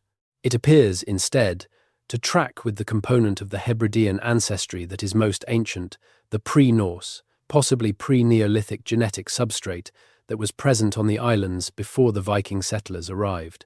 This suggests that the variant was already present in the Hebridean population before the Norse settlement and was therefore part of the genetic heritage that the original island communities carried with them when they first settled the archipelago. Who were those first settlers? The Outer Hebrides were first settled by Mesolithic hunter-gatherers, probably sometime between 9000 and 8000 BCE, as the islands became accessible following the retreat of the glaciers. The genetic profile of those first settlers, as far as it can be reconstructed from ancient DNA from the earliest Hebridean sites, was consistent with the Western European hunter-gatherer ancestry that characterized the broader Mesolithic population of Britain. But the Colton variant anomaly suggests that those first settlers, or perhaps a somewhat later Neolithic or Bronze Age population that added to the Hebridean genetic substrate, may have carried this particular allele at elevated frequency for reasons that have nothing to do with the subsequent Norse settlement or any other documented migration. Where did it come from? The honest answer is that nobody knows. The Colton blood group system is not widely studied in the context of ancient population genetics, and the data available from ancient populations is limited. But the distribution of the variant in modern populations shows a pattern that includes elevated frequencies in certain isolated communities at the edges of the Eurasian landmass, including, intriguingly, in certain isolated communities in the far east of Russia and in Alaska, communities that represent the populations closest geographically to the crossing point between the Old World and the New World. Whether that distribution is meaningful or coincidental is a question that the current data cannot answer, but it adds to the accumulation of suggestive observations that point toward a connection, however attenuated, between the ancient genetic heritage of the most isolated British communities and the ancient genetic heritage of the populations closest to the point of crossing from the Old World to the New. The second thread concerns the distribution of the Lutheran blood group system antigens in British populations. The Lutheran system is another relatively obscure blood group system that is not discussed in the popular literature about blood types, but that has significant implications for population genetics. The null phenotype in the Lutheran system, called LUA-B, which means the red blood cells express neither of the main Lutheran antigens, appears at frequencies in certain Scottish and Northern English populations that are higher than the expected European frequency. The LUA phenotype can arise from several different genetic mechanisms, and distinguishing between them requires detailed molecular analysis that has not been systematically applied to the British population data. But one of the mechanisms that produces LUA is a null allele of the LU gene that has been documented in populations from several different parts of the world, including populations from the Americas. The presence of the same null allele in Scottish populations and in American populations would, if confirmed, be another example of the pattern we have been discussing. Ancient alleles appearing in both the genetically isolated populations of Western Britain and in populations associated with the ancestral North American lineages. Again, the honest assessment is that this is suggestive rather than conclusive. The LUA-B phenotype can arise from multiple independent mutations, and without detailed molecular characterization of the specific alleles involved in both populations, it is not possible to determine whether the phenotype in Scottish populations and the phenotype in American populations reflects the same genetic variant or simply the same functional outcome produced by different underlying mutations. But the pattern keeps appearing. Rare or anomalous blood type markers in the most ancient lineage populations of Western Britain. Similar or related markers in the most ancient lineage populations of North America. A theoretical framework grounded in what we know about the deep history of human migration and the mechanics of population genetics that can accommodate these observations without requiring any direct contact between the populations. And a set of empirical questions, specific and answerable in principle, if not yet in practice, that if addressed, could either confirm or falsify the deeper connections that the pattern suggests. The scientific process is patient. It does not rush to conclusions that the evidence does not yet support, and the evidence for the deeper connections between British blood type anomalies and North American genetic patterns is not yet sufficient to support confident conclusions. But it is sufficient to ask the right questions, and asking the right questions is where understanding begins. Let us take a moment to breathe with all of this, because the story we have been tracing is dense and technical in places, and it is worth stepping back from the specific data points to feel the larger shape of what we are dealing with. We are talking about blood, about the most basic, most intimate biological substance that humans possess. The substance that was, for most of human history, understood as the carrier of life itself, the thing that made you who you were, that connected you to your parents and your children and your ancestors, reaching back into a past that nobody alive could remember. We still use blood as a metaphor for kinship and heritage and identity, not because we are being scientifically precise, but because the metaphor captures something true. Blood does carry the heritage of the past, not in some mystical sense, but in a real and measurable sense. The proteins on the surface of your red blood cells are the products of genes that were shaped by the experiences of your ancestors over thousands and tens of thousands of years. When we look at the blood type anomalies of Western Britain and ask where they came from, we are asking a question about the identity of the people who live there in the most fundamental possible sense. We are asking not who they think they are or who history says they are, but who they actually are in the molecular record that their cells maintain without their knowledge or consent. And the answer that the data points toward is older than anyone thought, more connected to the deep past of humanity than the history books suggest, carrying in their biology traces of a world so ancient that the land they live on did not yet have the shape it has today. That is a story worth telling slowly, worth savoring, worth sitting with in the quiet of an evening as the mind begins to move from the busy world of the present into the slower, deeper world of sleep. Britain's blood contains a mystery that is also a memory written in the oldest language there is, the language of DNA, the language that predates human speech and human thought and human curiosity itself, but that is being read for the first time by the human curiosity that eventually evolved to ask the questions it was waiting to answer. As you rest with this, the blood in your own veins is doing what it has always done, moving through you with a patience and a persistence that has nothing to do with your intentions or your understanding. It carries whatever it carries, ancient or recent, from the far corners of the world or from a single valley in a rainy country, and it does so with a faithfulness that 10,000 years of history has not diminished and will not diminish. Somewhere in the Scottish Highlands tonight, someone is asleep. Their blood is moving through them, carrying in its ancient alleles the ghost of a world that ended when the ice retreated and the sea rose and the Doggerland communities had to find higher ground. They do not know this. They will wake tomorrow and make their tea and go about their lives without any awareness of the extraordinary inheritance they carry. But the researchers who are looking at the data know. And now, in some small and partial way, so do you. We are not finished with this story. There are deeper layers still, and we are going to go into them, following the mystery as far as the evidence will take us, and being honest about where the evidence runs out and the speculation begins. The next layer takes us into a corner of British prehistory that is genuinely strange, and that connects the blood type story to a set of observations about the pre-Columbian North American record that have never been placed alongside each other in the way this story is attempting to place them. It starts with copper. Copper is one of the most important materials in the history of human technology. It was one of the first metals that human populations learned to work, initially in its native form, meaning as pure metallic copper that occurs naturally and can be hammered cold without smelting. The transition from stone tool technology to metal technology represents one of the great shifts in human material culture, and the availability of copper was central to that transition in many parts of the world. Lake Superior, in the American Midwest, contains the world's largest deposits of native copper, concentrated in the Keweenaw Peninsula of what is now Michigan and on Isle Royale in the middle of the lake.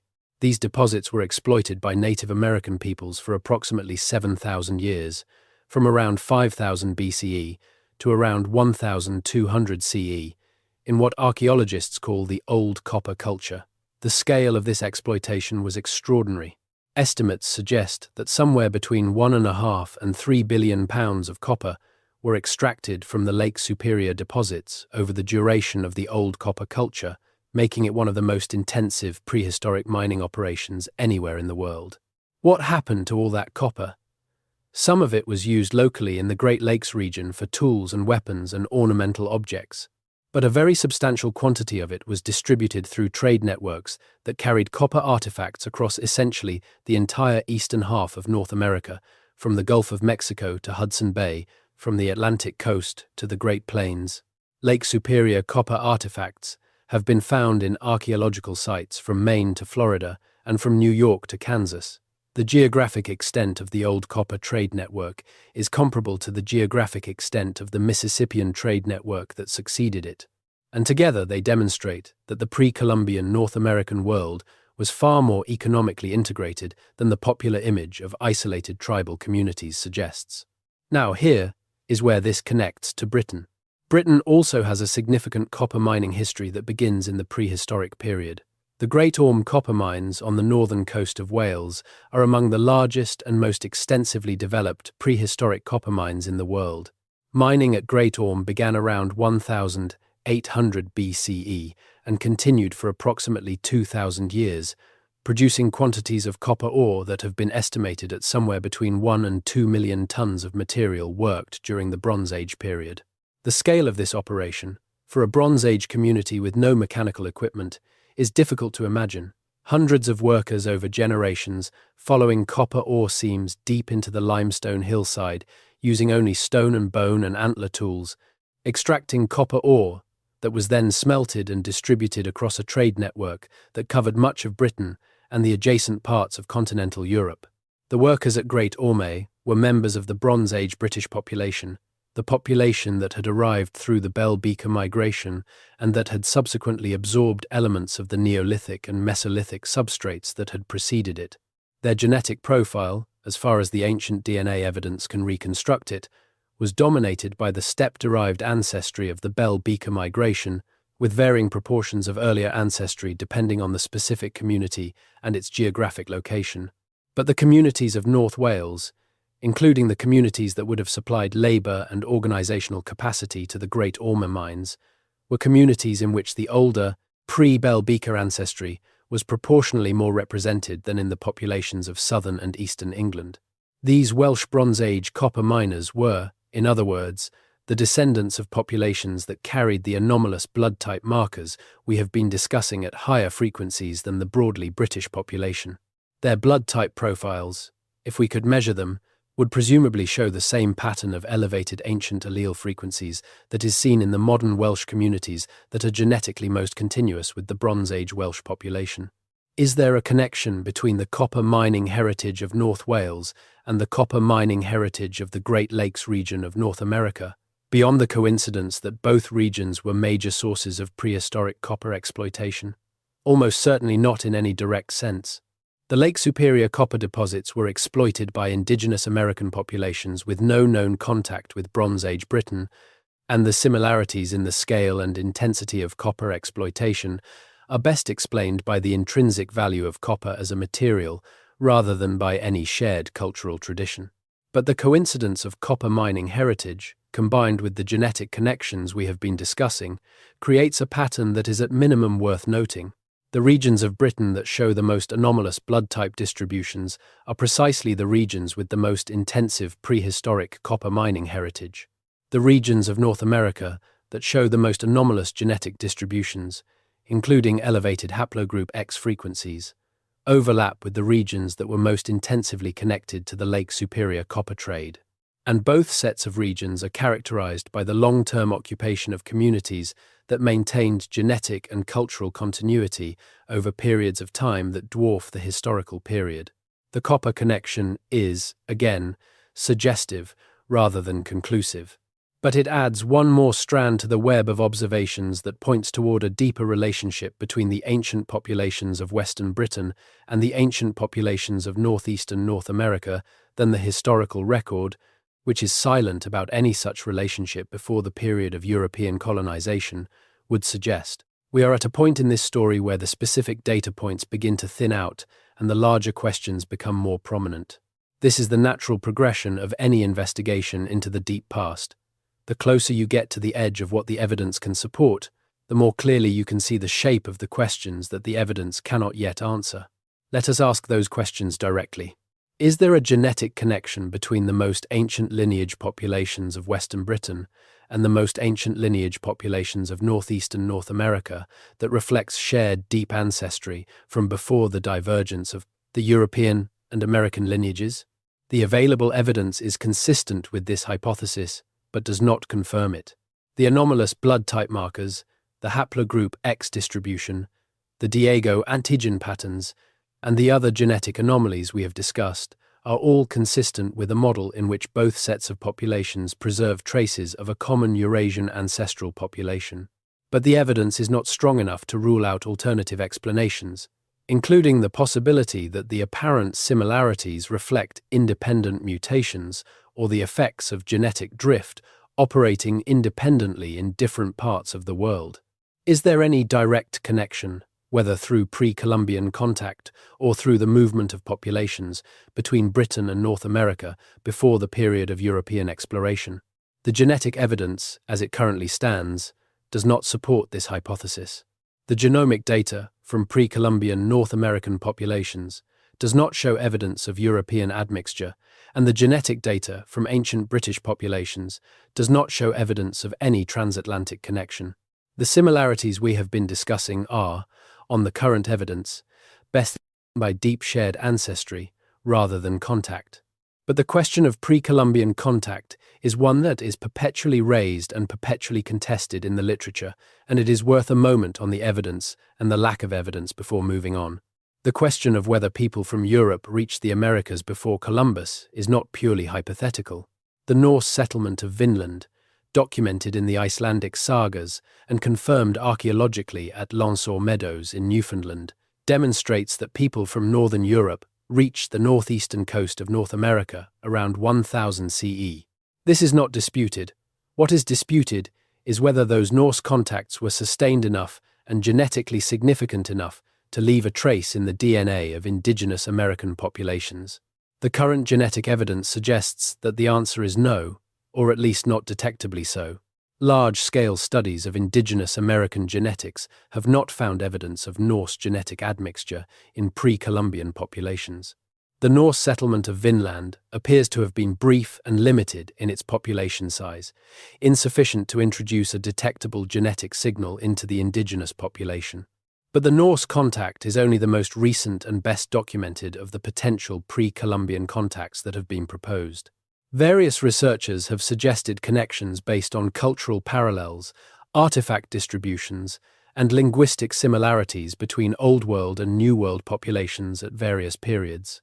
Most of these proposals have not survived rigorous scrutiny. The most famous, Thor Heyerdahl's Kon-Tiki hypothesis, which proposed Polynesian contacts with South America, has been partially vindicated by genetic evidence showing that Polynesian populations did make contact with South American populations around 1200 CE, but this is a contact in the opposite direction from the one Heyerdahl originally proposed, and it connects the Pacific rather than the Atlantic world. The British blood type story does not require any direct pre-Columbian contact between Britain and North America. The deep ancestry model, which connects both populations through a common Eurasian ancestral population without requiring any transatlantic connection, is adequate to account for the observed similarities. The story is less dramatic in one sense, but more profound in another, because it points toward the universal connectedness of humanity through our common ancestry, rather than toward the specific connectedness of particular populations through contact. Let us end this part of our exploration with that thought.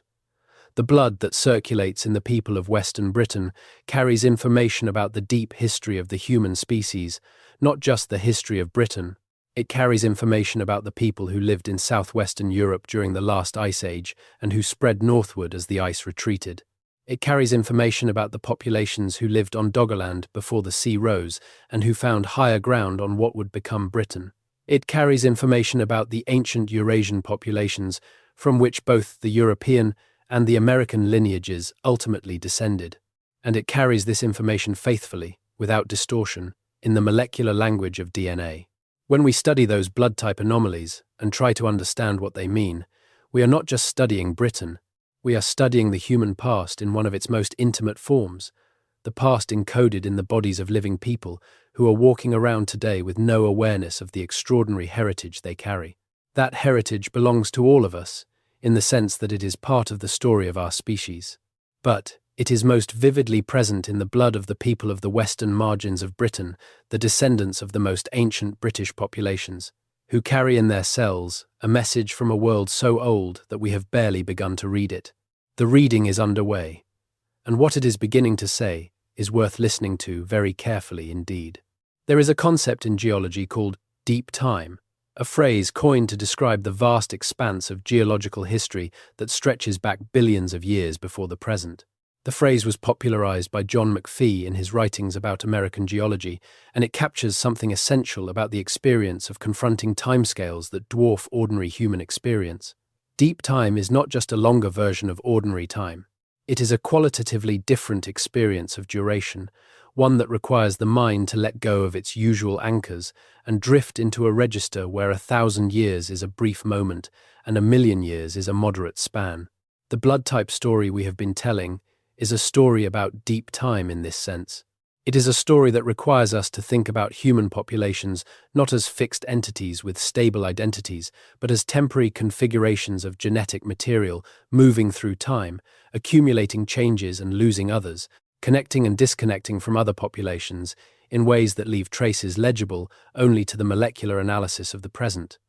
The people of Western Britain are not, in this view, simply the British people. They are a current moment in a process that began in Africa hundreds of thousands of years ago, and that has been moving through the landscape of Eurasia and ultimately of the world ever since. This view does not diminish the specificity of British identity or the genuine distinctiveness of the cultural traditions that have developed on this island over millennia. It simply places that specificity and that distinctiveness in a context that is larger than the historical period in which they are usually understood.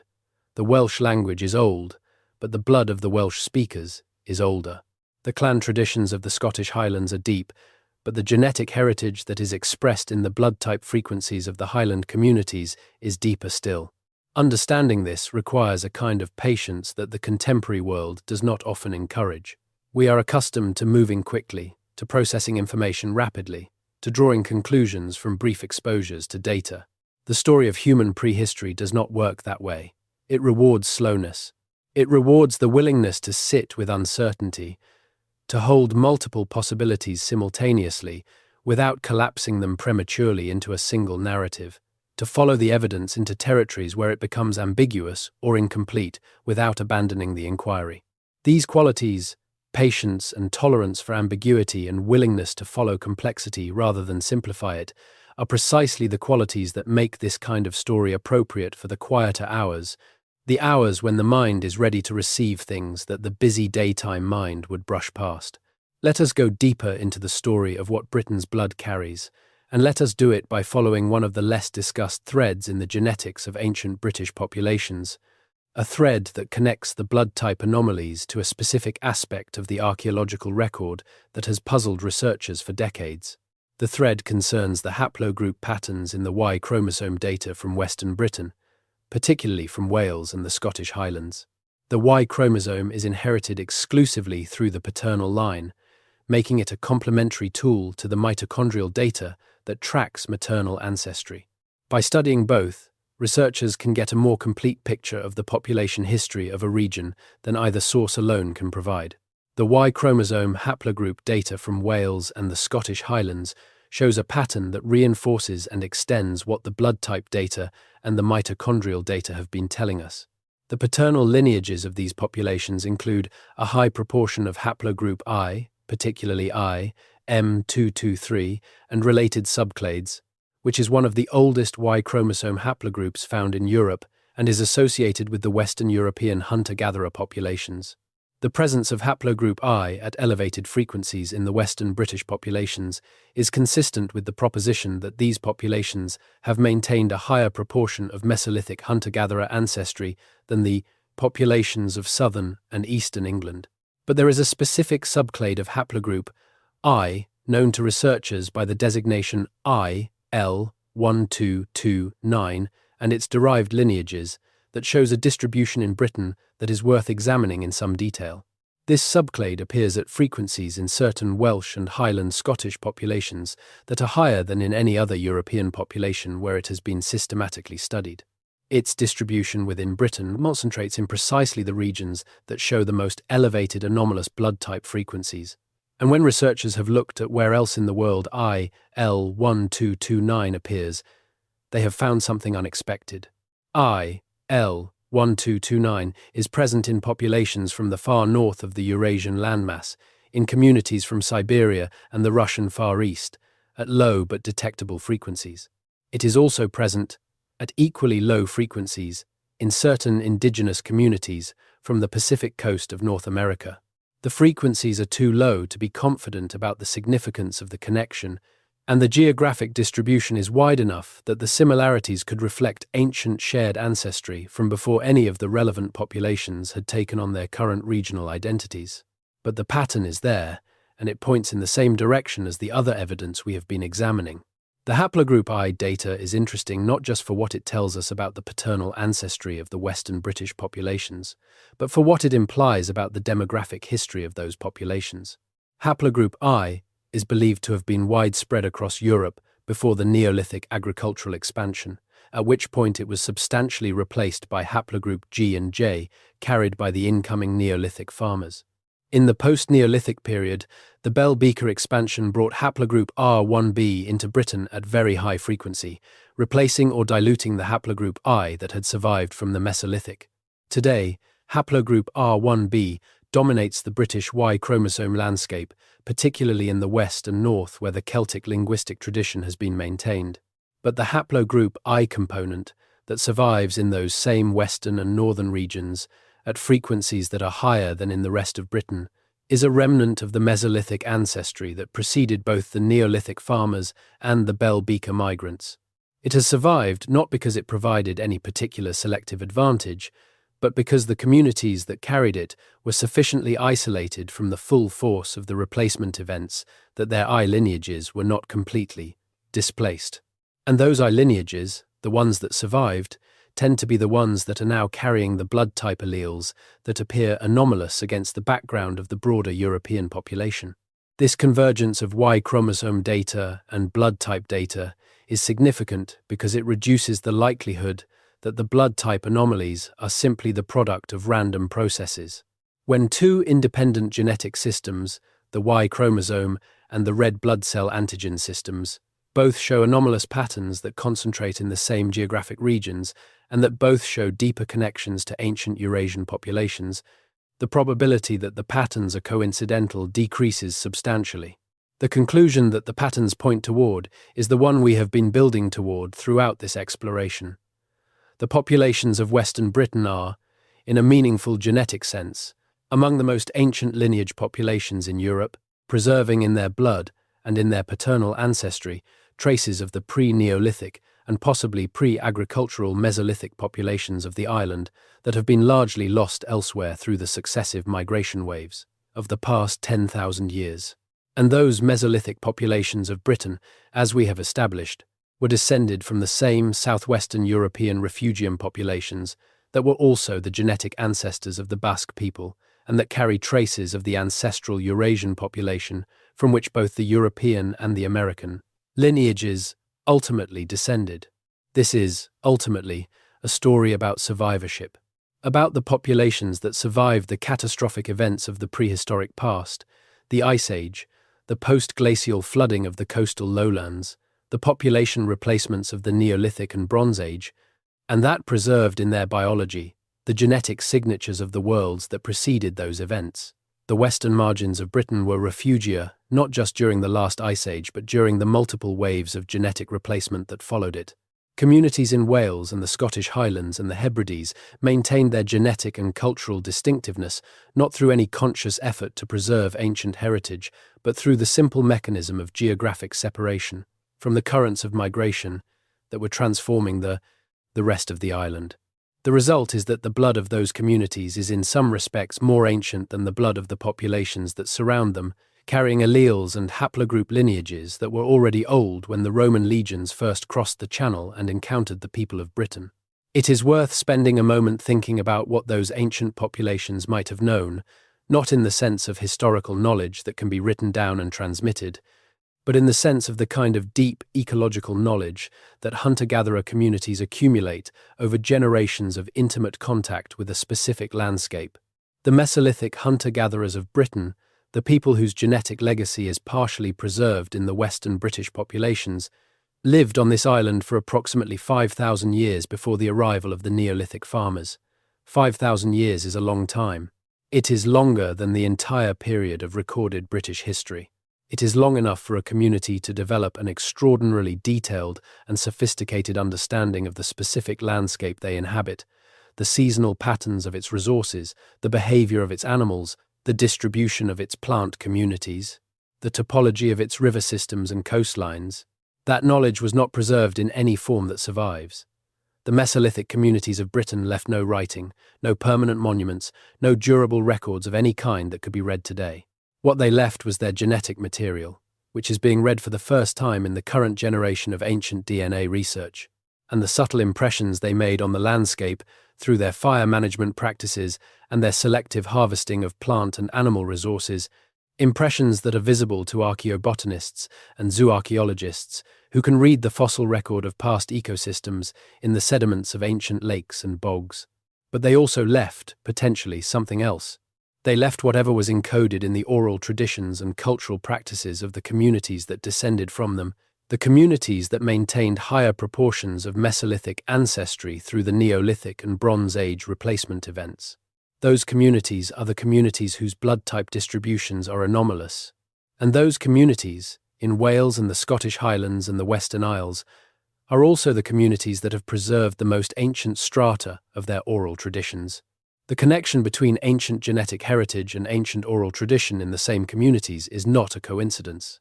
It reflects the same underlying reality, that the communities which maintained their genetic distinctiveness did so because they maintained their cultural distinctiveness, and vice versa. The cultural conservatism that preserved the Welsh language and the Gaelic of the Highlands also preserved, in attenuated and transformed form, the oldest layers of the oral heritage of those communities. And the geographic isolation that allowed the cultural conservatism to function also allowed the genetic distinctiveness to be maintained. In the overlap between ancient genetics and ancient oral tradition lies a space that researchers are only beginning to explore. The story of Britain's blood types cannot be separated from the story of Britain's ancient oral heritage, not because the oral traditions contain specific information about blood types, which of course they do not, but because both are expressions of the same deep human past. Both are traces left by the same ancestral populations, and both are more visible in the same places for the same reasons. Let us now turn to the question of what the future of this research might look like, because the story we have been telling is not a closed story. It is an open one, and its most important chapters have not yet been written. The tools available for studying ancient human populations have been transformed over the past 2 decades by advances in ancient DNA extraction and sequencing technology.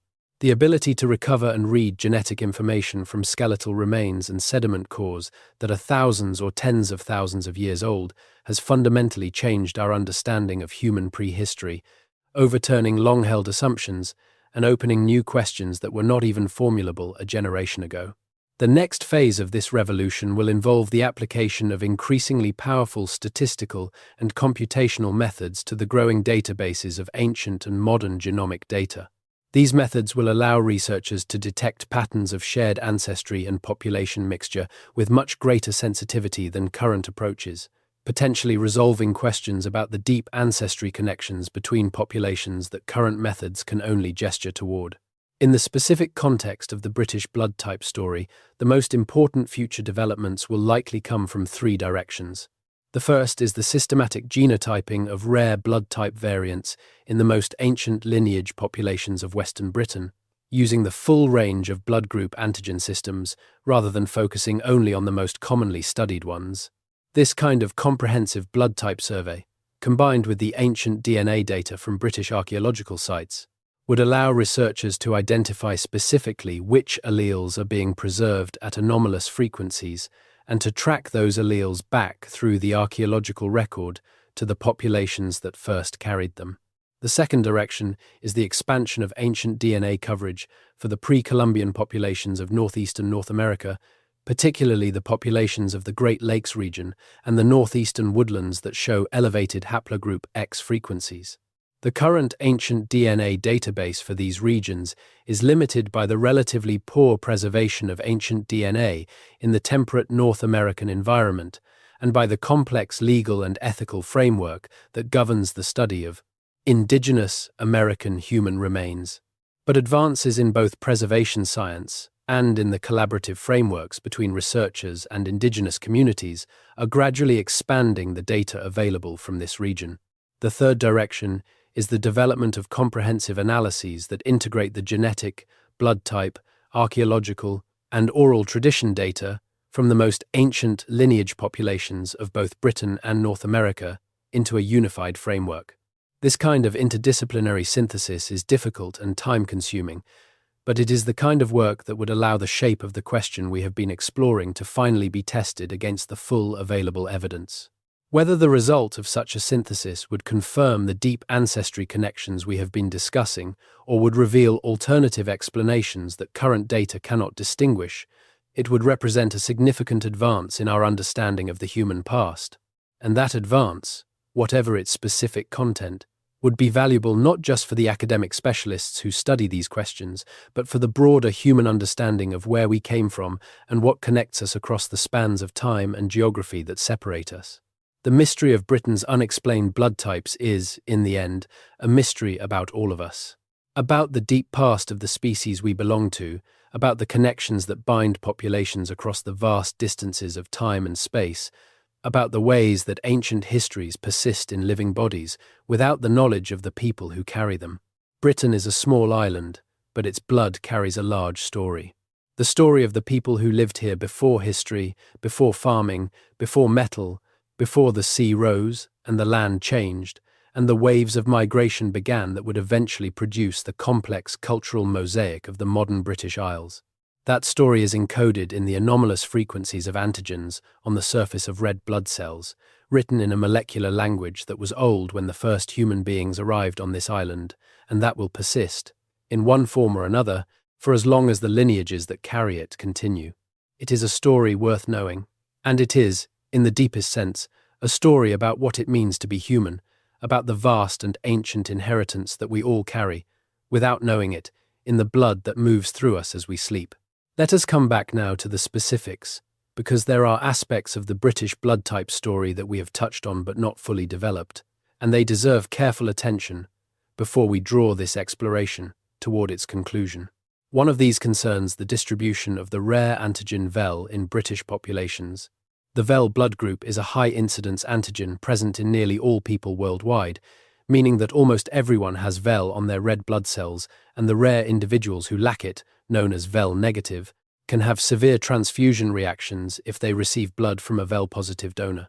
VEL negative individuals are extremely rare in most populations, occurring at frequencies of about 1 inch 4,000 inches most European samples.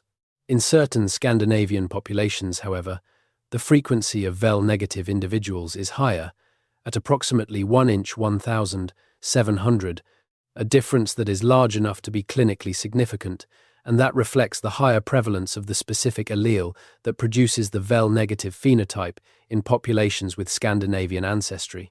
The British population, which received substantial Norse genetic input during the Viking Age, shows VEL negative frequencies that are intermediate between the broader European average and the Scandinavian frequencies, consistent with the mixture of Scandinavian and pre-existing British ancestry that characterises large parts of northern and eastern England. But in certain communities in northern Scotland, particularly in the areas of most intense Norse settlement, the VEL negative frequency is higher than would be expected, even given the substantial Norse ancestry in those communities. This suggests that either the Norse settler population that arrived in this particular region had an unusually high frequency of the VEL negative allele, or that there is a component of the local genetic heritage, possibly the pre-Norse indigenous Highland population, that was carrying the allele at elevated frequency before the Norse arrival. The latter possibility is the more interesting one, because it would imply that the Vel negative allele was already present in the ancient populations of northern Scotland, not as a Norse introduction but as a trace of the pre-Norse genetic heritage of the region. Whether this is the case cannot be determined from the modern population data alone. It would require ancient DNA data from pre-Norse Scottish sites with sufficient coverage to detect the specific allele. Such data does not yet exist in the resolution needed to address this question, but the question is now formulable in a way that it was not a decade ago. The Vel story is one small piece of the larger pattern, but it illustrates the general principle at work in all of the British blood type anomalies. The concentrations of rare variants in specific communities that cannot be fully accounted for by the known migration history of those communities, suggesting the presence of an older genetic substrate that contributes alleles to the local gene pool independently of the historically documented sources of genetic diversity. Another piece of the pattern concerns the distribution of the Diego A antigen, which we discussed earlier in the context of the Welsh data. To fully appreciate the significance of the Diego A distribution in Britain, it is necessary to understand something about what the Diego blood group system tells us about human population history globally. The Diego system is controlled by a single gene with two main variant forms. The Diego B form, which produces the common DB antigen, is ancestral and is found in essentially all populations of African and European descent. The Diego A form, which produces the DA antigen, is derived and is found at high frequency in populations of East Asian and indigenous American descent, while being rare in African and European populations. This distribution makes Diego A a marker of what geneticists call East Asian or Mongoloid ancestry, and its presence or absence in a population is often used as a broad indicator of whether that population has any ancestry from the East Asian branch of the human family tree. The rarity of Diego A in European populations is therefore expected. European populations are descended primarily from the western branch of the human family tree, the branch that split from the eastern branch tens of thousands of years ago in the early period of the expansion of modern humans from Africa. The western and eastern branches have been largely separate in terms of ancestry ever since, with only limited genetic exchange at the margins. Diego A is rare in European populations because European populations are descended from the western branch, which did not carry the Diego A variant when the two branches separated. But here is the complication. The ancestral population from which both the western and eastern branches descended presumably carried the Diego A variant at whatever frequency it had in that ancestral population before the split.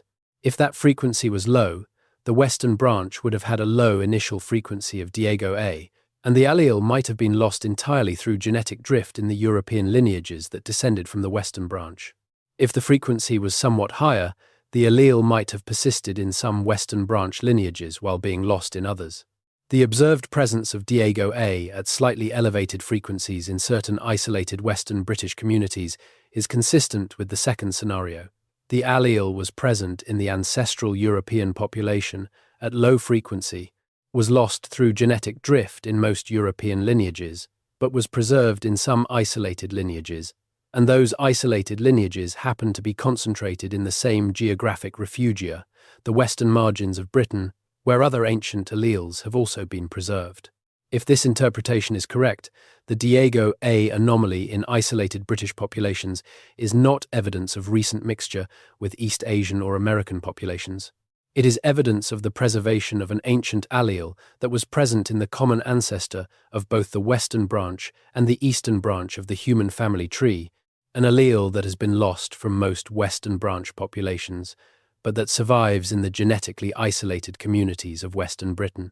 This interpretation, if confirmed by detailed molecular analysis of the specific Diego A allele in the British samples, would place the British Diego A anomaly in the same category as the other blood type anomalies we have been discussing, preserved ancient alleles, relics of a genetic heritage that predates the modern distribution of populations across the world's landmasses.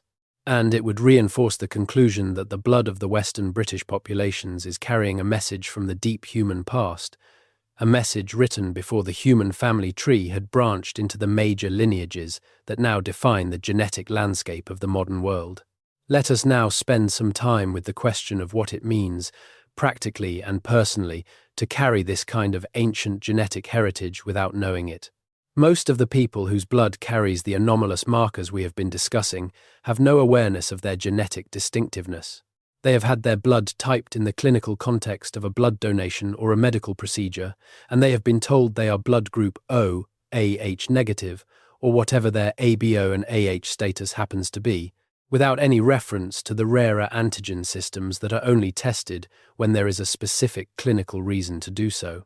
They do not know about the MNS anomalies, or the Diego patterns, or the Vel frequencies, or any of the other subtleties that make the blood of certain Western British communities genetically interesting to researchers. And that is as it should be. The genetic heritage of a population is not a burden that individuals need to be conscious of. It is simply a feature of the biology that they inherited from their parents, who inherited it from their parents, in an unbroken chain that stretches back to ancestors, who could not have imagined the world their descendants would inhabit. But there is a dimension of this story that does have practical implications for the individuals involved, and that concerns the clinical significance of rare blood type variants. For most people with anomalous blood type markers, the clinical significance is minimal. The standard typing procedures used in transfusion medicine test for the antigens that are most commonly associated with transfusion reactions, and most rare variant carriers can receive standard transfusions without difficulty. But for a small subset of individuals carrying certain rare alleles, the clinical implications can be significant. Individuals who carry the Vel-negative phenotype, for example, must receive blood from Vel-negative donors in order to avoid potentially severe transfusion reactions. Because Vel-negative donors are extremely rare, individuals with this phenotype are dependent on a very limited pool of compatible blood donors, and in emergency situations where blood is needed quickly, the absence of compatible blood can be life-threatening.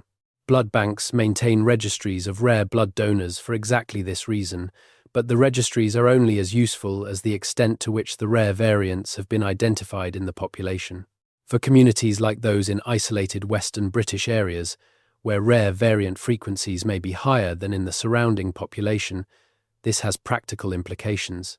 Systematic blood type surveys of these communities would not only provide valuable scientific data for population genetics research, but would also identify potential rare blood donors who could be registered and called upon in medical emergencies.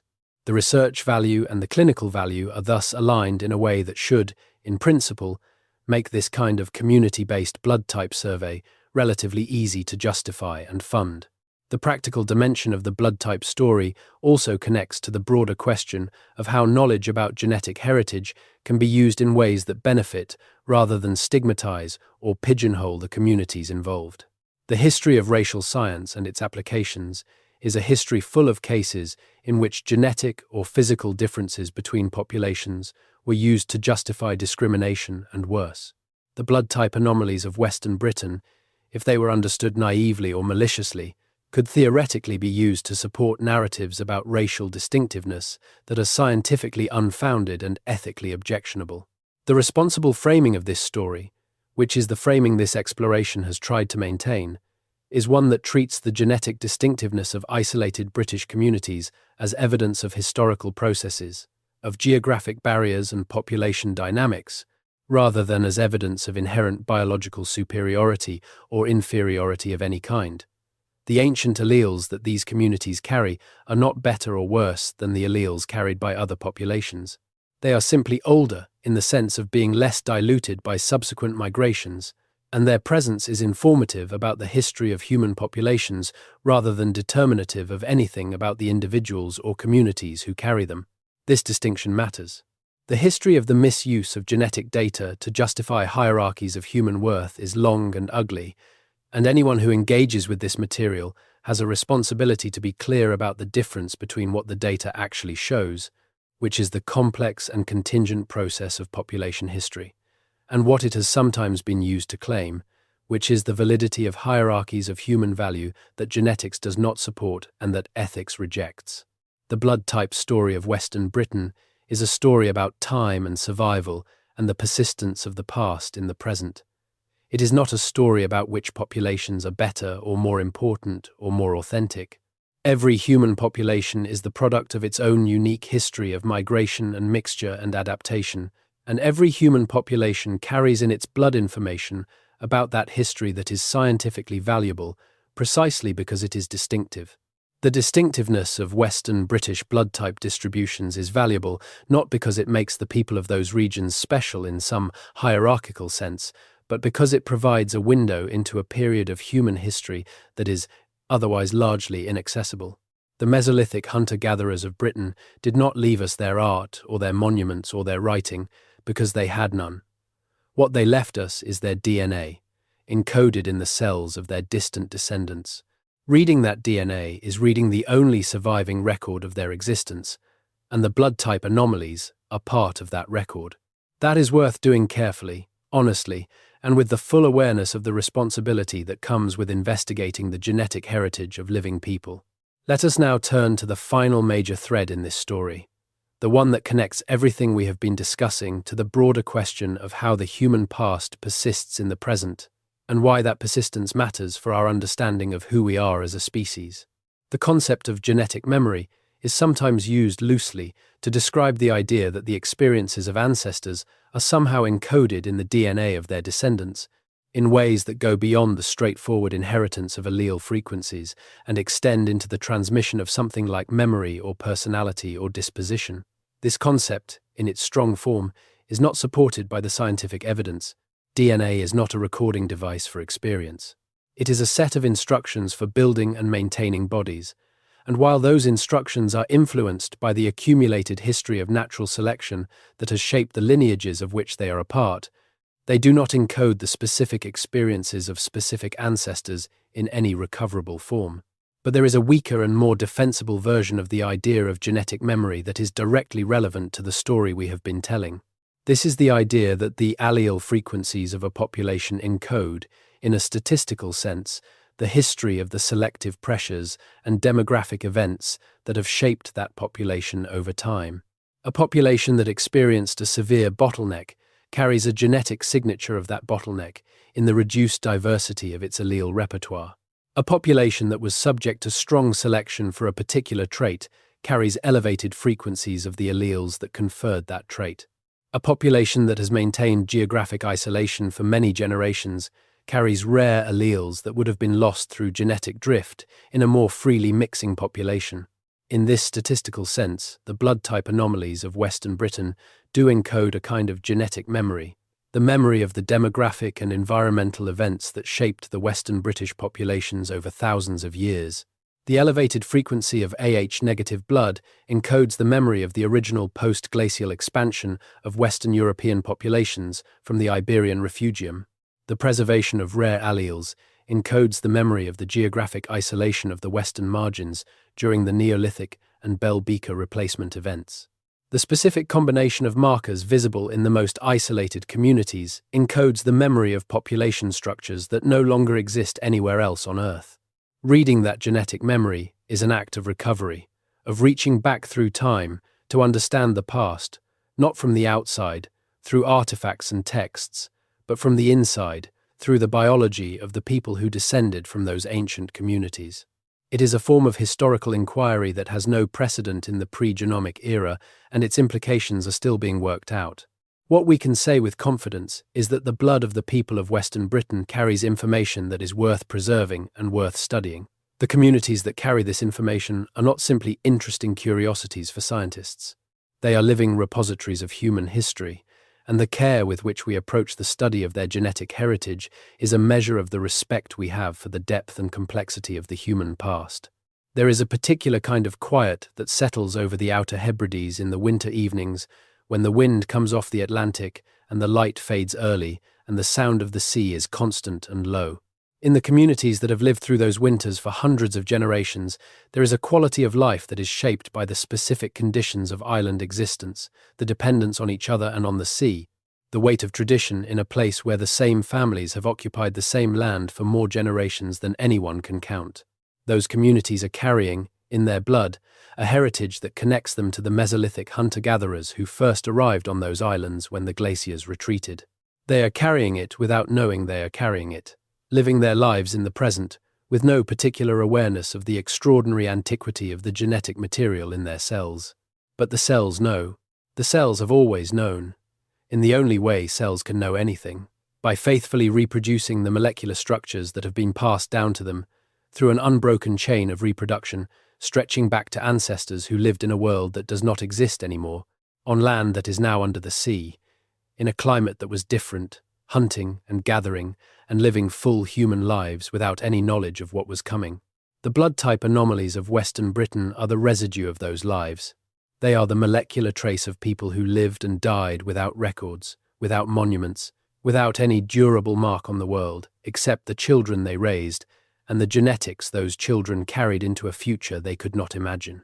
And here, in this particular moment, in whatever corner of the world you find yourself as you listen to this, some of that ancient genetic heritage is circulating. In the blood of someone in a village in Gwynedd, whose name appears in parish records going back 300 years and whose ancestry goes back 30,000 more. In the blood of someone in the Outer Hebrides who speaks Gaelic and knows the names of every rock in the bay near their house. In the blood of someone who does not know any of this, who has never thought about blood types or Mesolithic hunter-gatherers or the genetics of ancient populations, who is simply living their life in a specific place with a specific set of inherited characteristics that they have never had reason to examine. The mystery is not solving itself.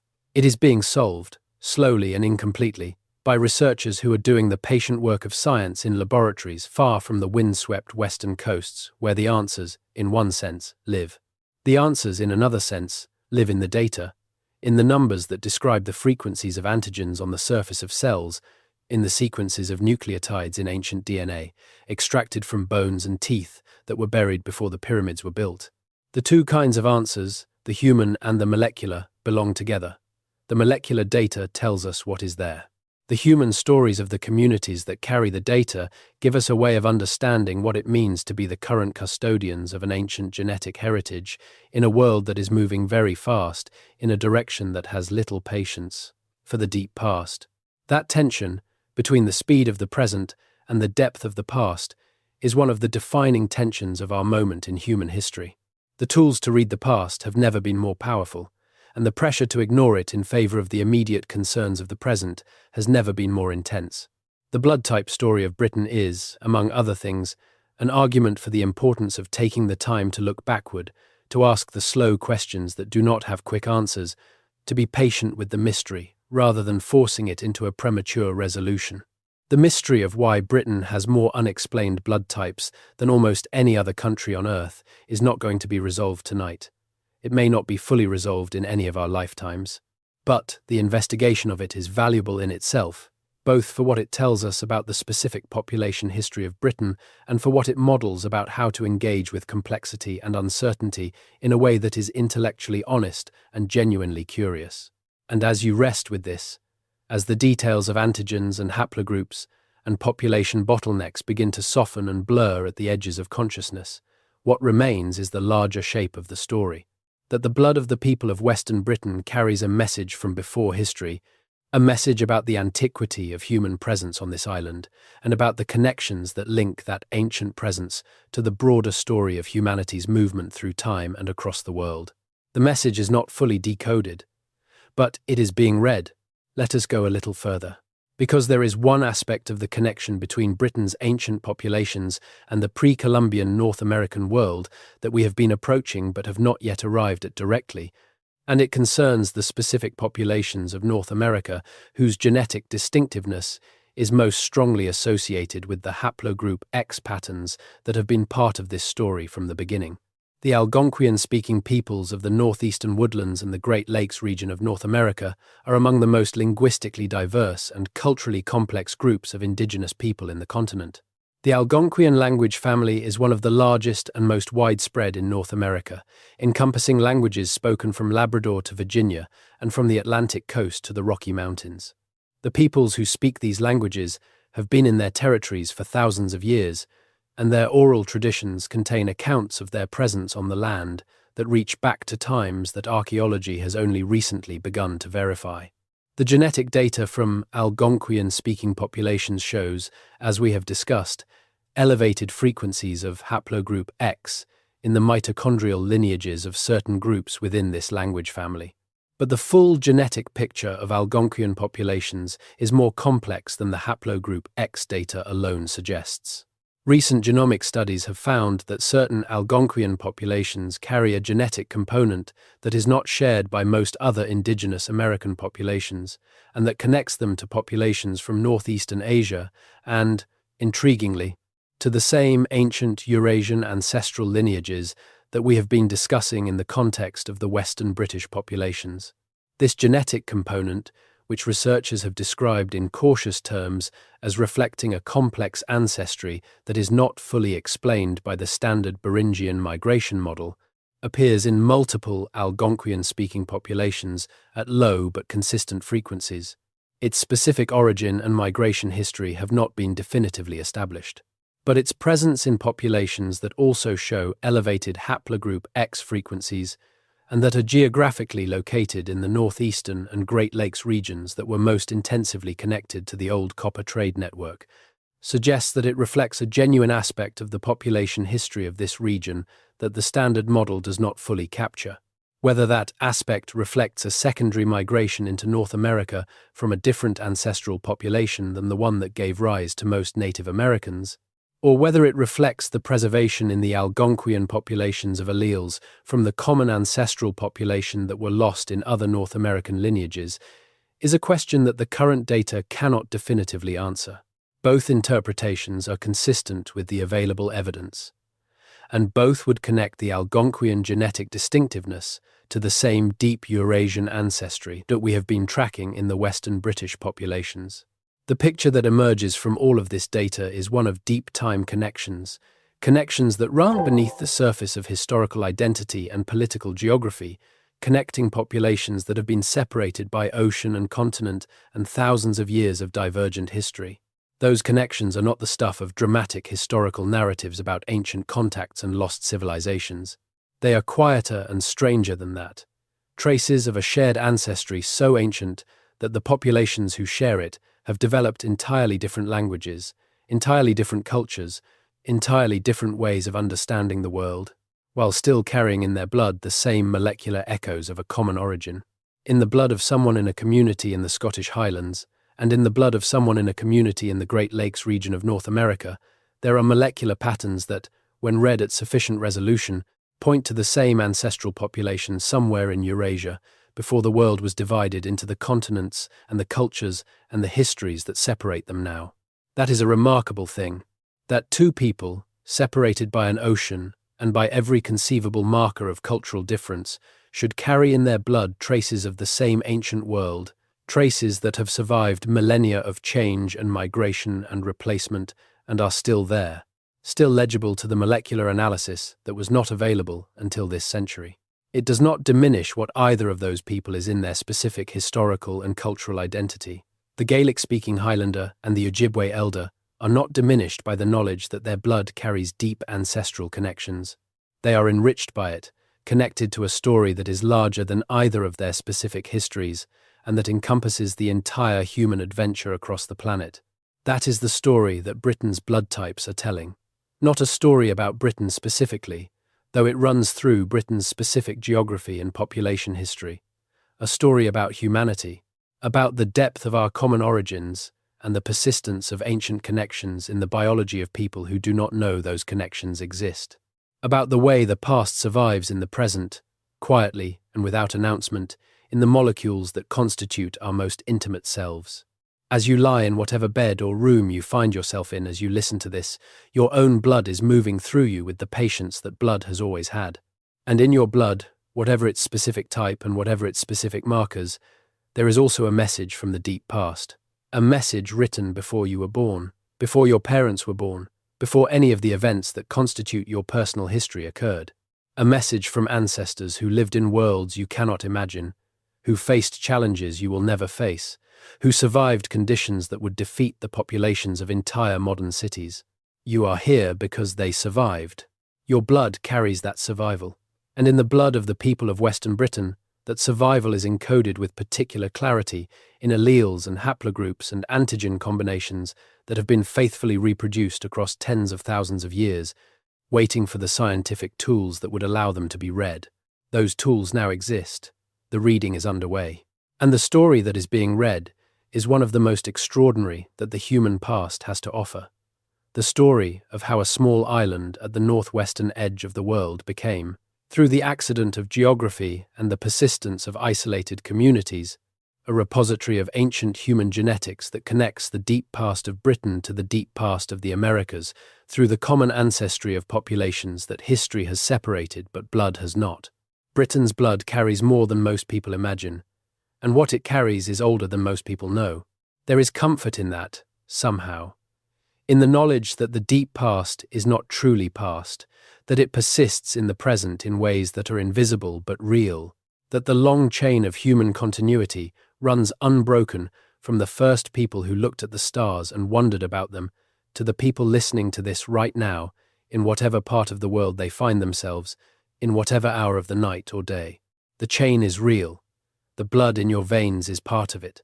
And wherever in the world you are listening from right now, whatever time it is, and whatever the night looks like outside your window, the same ancient inheritance is present in you as in the people of the Western Highlands and the outer islands of Britain. Not the same specific alleles, perhaps, not the same specific combination of ancient markers, but the same deep human story, the same unbroken line of succession from the people who survived the ice ages and the floods and the migrations and the replacements and who are represented tonight in you, in your specific and unrepeatable biological existence. Sleep well with that. The past is not behind you, it is in you, and it will be in the people who come after you, carrying forward whatever they receive from you into a future that neither you nor they can imagine, in the same faithful, patient, extraordinary way that it has always been carried. Britain's blood mystery continues, and it will continue to be unravelled, slowly and carefully, by the researchers who are doing the work of reading it. But tonight, the mystery can simply be rested with, savoured for the depth and the strangeness it contains, held in the mind as it softens towards sleep. The blood of the world is old, older than the nations that claim it, older than the languages that name it, older than the stories that have been told about it. And somewhere in that ancient blood, in the specific frequencies of specific proteins on the surface of specific cells, the deep history of humanity is encoded, waiting to be read. We have been reading some of it tonight, and what we have read is only the beginning. Rest now. The story continues in the morning, in the data, in the laboratories, in the communities that carry the ancient heritage without knowing what they carry. In the blood that moves through you as you sleep, faithful and patient and old beyond reckoning, doing what blood has always done, keeping you alive, carrying you forward, connecting you, without your knowledge or consent, to everything that came before. There is one more conversation we need to have before this exploration reaches its resting place, and it concerns the people who are doing the actual work of uncovering these mysteries. Not the abstract process of science as an institution, but the specific researchers, often working in underfunded laboratories with limited data and against the institutional inertia of established narratives, who are asking the questions that this story has been tracing. Population genetics is a field with a complicated history. It emerged from the same intellectual tradition that produced racial science in the 19th and early 20th centuries, and it has spent much of the past century trying to distance itself from the misuses to which its early findings were put. This history creates a kind of institutional caution around questions that touch on genetic differences between populations, a caution that is understandable given the history, but that sometimes impedes the honest investigation of questions that are scientifically legitimate and that do not inherently carry the ideological freight that population genetics research was once made to carry. The British blood type anomalies are a case in point. The questions about why certain isolated British populations show unusual blood type distributions and about the connections those distributions might have to ancient population histories and to comparable patterns in other parts of the world are scientifically interesting questions. They are not questions about the superiority or inferiority of any population. They are questions about the mechanics of population genetics and the history of human migration. But because they touch on genetic differences between populations and because they involve the word blood, which has a freighted history in discussions of identity and hierarchy, they are approached with more caution than their scientific content alone would require. This caution is not entirely unwarranted. The popularization of genetic research, particularly in the domain of ancient ancestry and population history, has a track record of generating simplistic and sometimes harmful narratives about identity and heritage.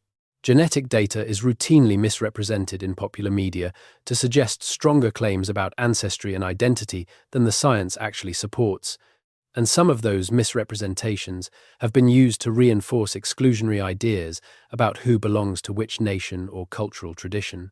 The responsible approach to the British blood type data is to be clear about what the science shows and what it does not show, to be honest about the limits of current knowledge, and to resist the temptation to inflate the suggestive patterns in the data into confident conclusions that the data cannot yet support. This is what we have tried to do in this exploration, and it is what the best researchers in this field are trying to do in their work.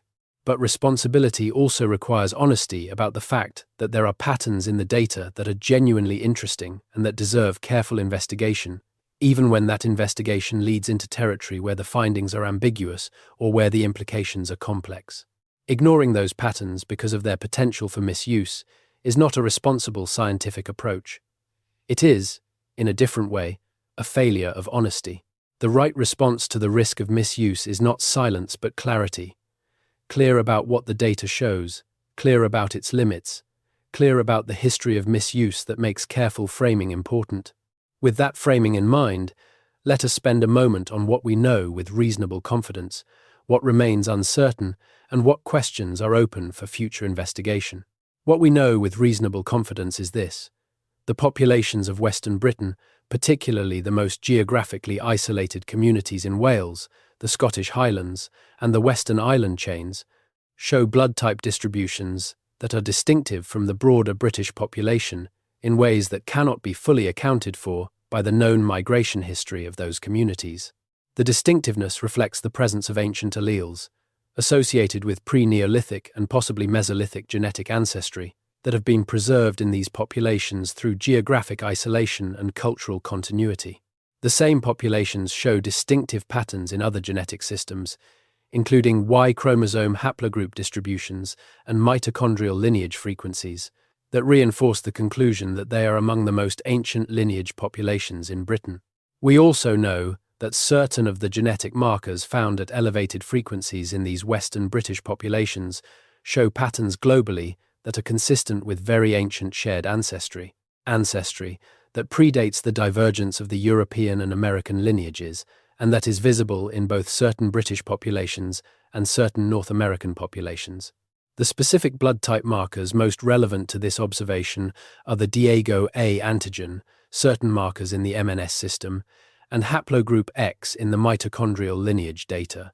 What remains uncertain is whether the apparent similarities between the Western British and North American genetic patterns reflect genuine, shared deep ancestry, or alternative explanations such as independent mutations or incomplete sampling. The data is suggestive but not conclusive. The studies needed to address the question directly have not been done, or have not been done at the resolution required to distinguish between the competing hypotheses.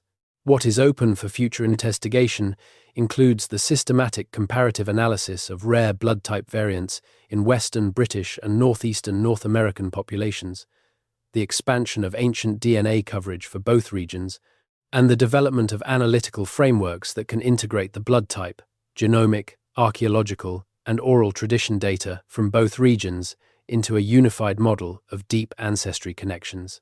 These are concrete scientific questions with concrete scientific answers that could, in principle, be obtained.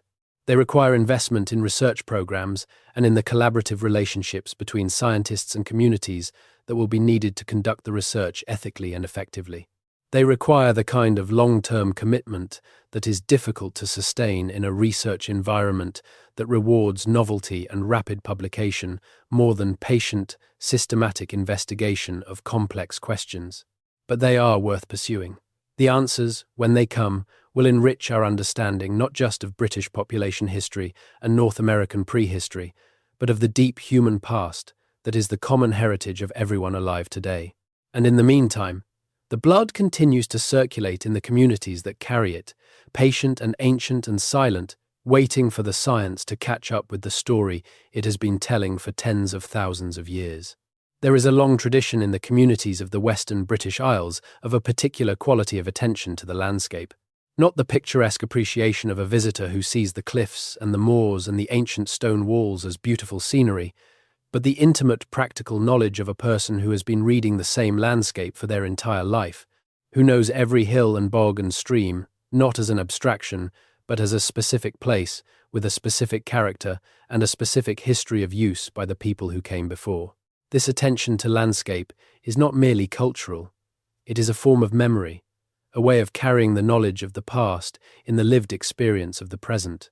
The farmer who knows that a particular field floods in heavy rain because the drainage ditch was cut at the wrong angle 4 generations ago is carrying knowledge that has been passed from person to person without the need for written records.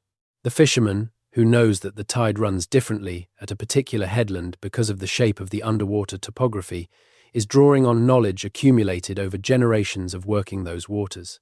This kind of landscape memory is analogous, in a cultural register, to the kind of genetic memory we have been discussing. Both are forms of information transmission that operate across generations without the need for explicit documentation. Both are shaped by the specific conditions of the places where they developed, and both are vulnerable to disruption by the movements of populations that bring different knowledge systems and different relationships to the landscape. In the communities where the anomalous blood type markers are most concentrated, both kinds of memory are also most concentrated. The Welsh-speaking communities of northwest Wales and the Gaelic-speaking communities of the Outer Hebrides are among the few places in Britain where a genuinely ancestral relationship with the landscape, grounded in generations of accumulated practical knowledge, has survived into the present.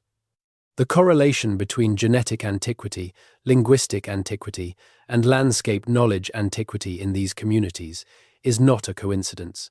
It is the expression of a single underlying reality that these communities have maintained continuity with their past in ways that have no parallel in the more intensively migrated and culturally transformed regions of Britain. The maintenance of that continuity is under pressure. The economic forces that are drawing young people away from remote rural communities into urban centres, the cultural pressures that make minority languages increasingly difficult to maintain in the face of dominant national languages, the social changes that are dissolving the community bonds that once enforced the cultural conservatism of these isolated places. All of these forces are working against the continuation of the ancient heritage that these communities carry. This is not an argument for freezing those communities in place or for preventing the changes that the people in them may choose to make in their own lives. People have the right to make their own choices about where they live and what languages they speak and what relationship they maintain with their ancestral places. But it is an argument for recognizing the value of what is being lost and for investing in the scientific and cultural work that can at least preserve a record of the ancient heritage that these communities have been maintaining, often without recognition or support, for thousands of years. The blood type data is part of that record. The ancient DNA that can be extracted from skeletal remains in the burial sites of these communities is part of that record. The oral traditions and landscape knowledge that are still carried by the elder generations of Welsh and Gaelic speakers are part of that record. All of it, taken together, constitutes a resource that is genuinely irreplaceable, because once the communities that maintain it are gone, or once they have lost the specific forms of continuity that make them repositories of ancient knowledge, the record will be incomplete in ways that no future investment can fully remedy.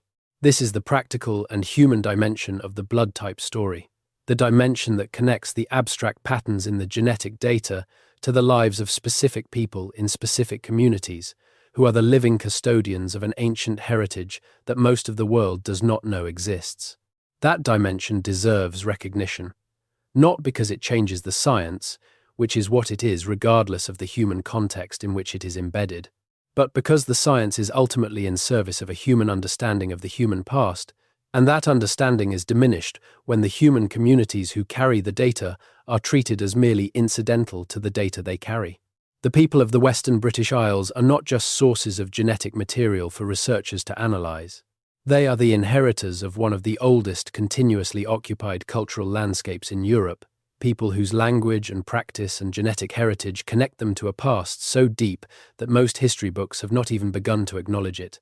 They deserve to have that connection recognized and honored, both by the scientific community that is learning to read the record their bodies carry, and by the broader society that often pays more attention to the monuments of the remote past than to the living communities that connect the present to that past.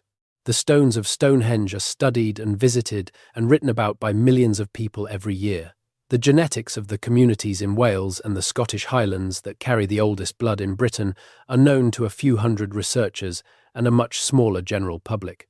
The imbalance says something about our priorities, and it is worth correcting. Britain's blood types are unexplained in the sense that the full scientific story of their origin and their implications has not yet been told. They are unexplained in the sense that the data that would allow a definitive account of their meaning has not yet been fully gathered. But they are not inexplicable. They are, on the contrary, the kind of thing that becomes explicable when you look at them with the right tools and the right questions.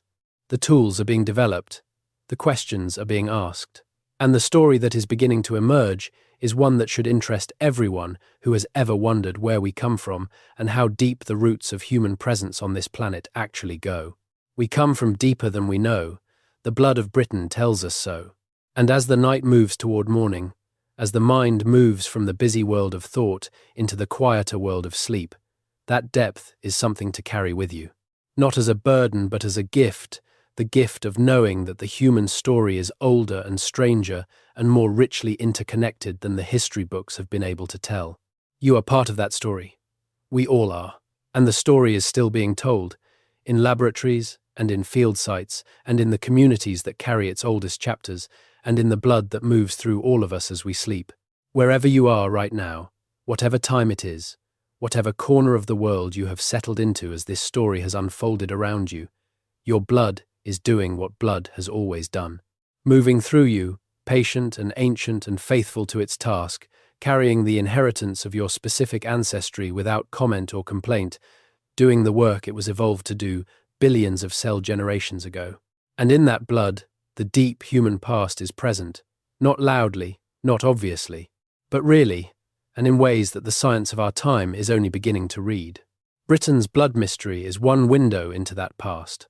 There are others, in every population on Earth, in every community that has maintained its genetic distinctiveness against the currents of migration and change. The world is full of these windows, and through each of them, if you look carefully enough, the same deep past is visible. The past of a species that crossed oceans and ice sheets and mountain ranges to fill a planet, and that left its traces in the blood of every person alive. Sleep well with that knowledge. The past is not lost. It circulates through the present, as old as the first human beings, and as immediate as your own heartbeat. Good night. There is something sitting at the edges of this entire story, something we have been circling without quite arriving at directly, and it concerns the way that the mystery of Britain's blood types intersects with the broader question of what we mean when we talk about identity.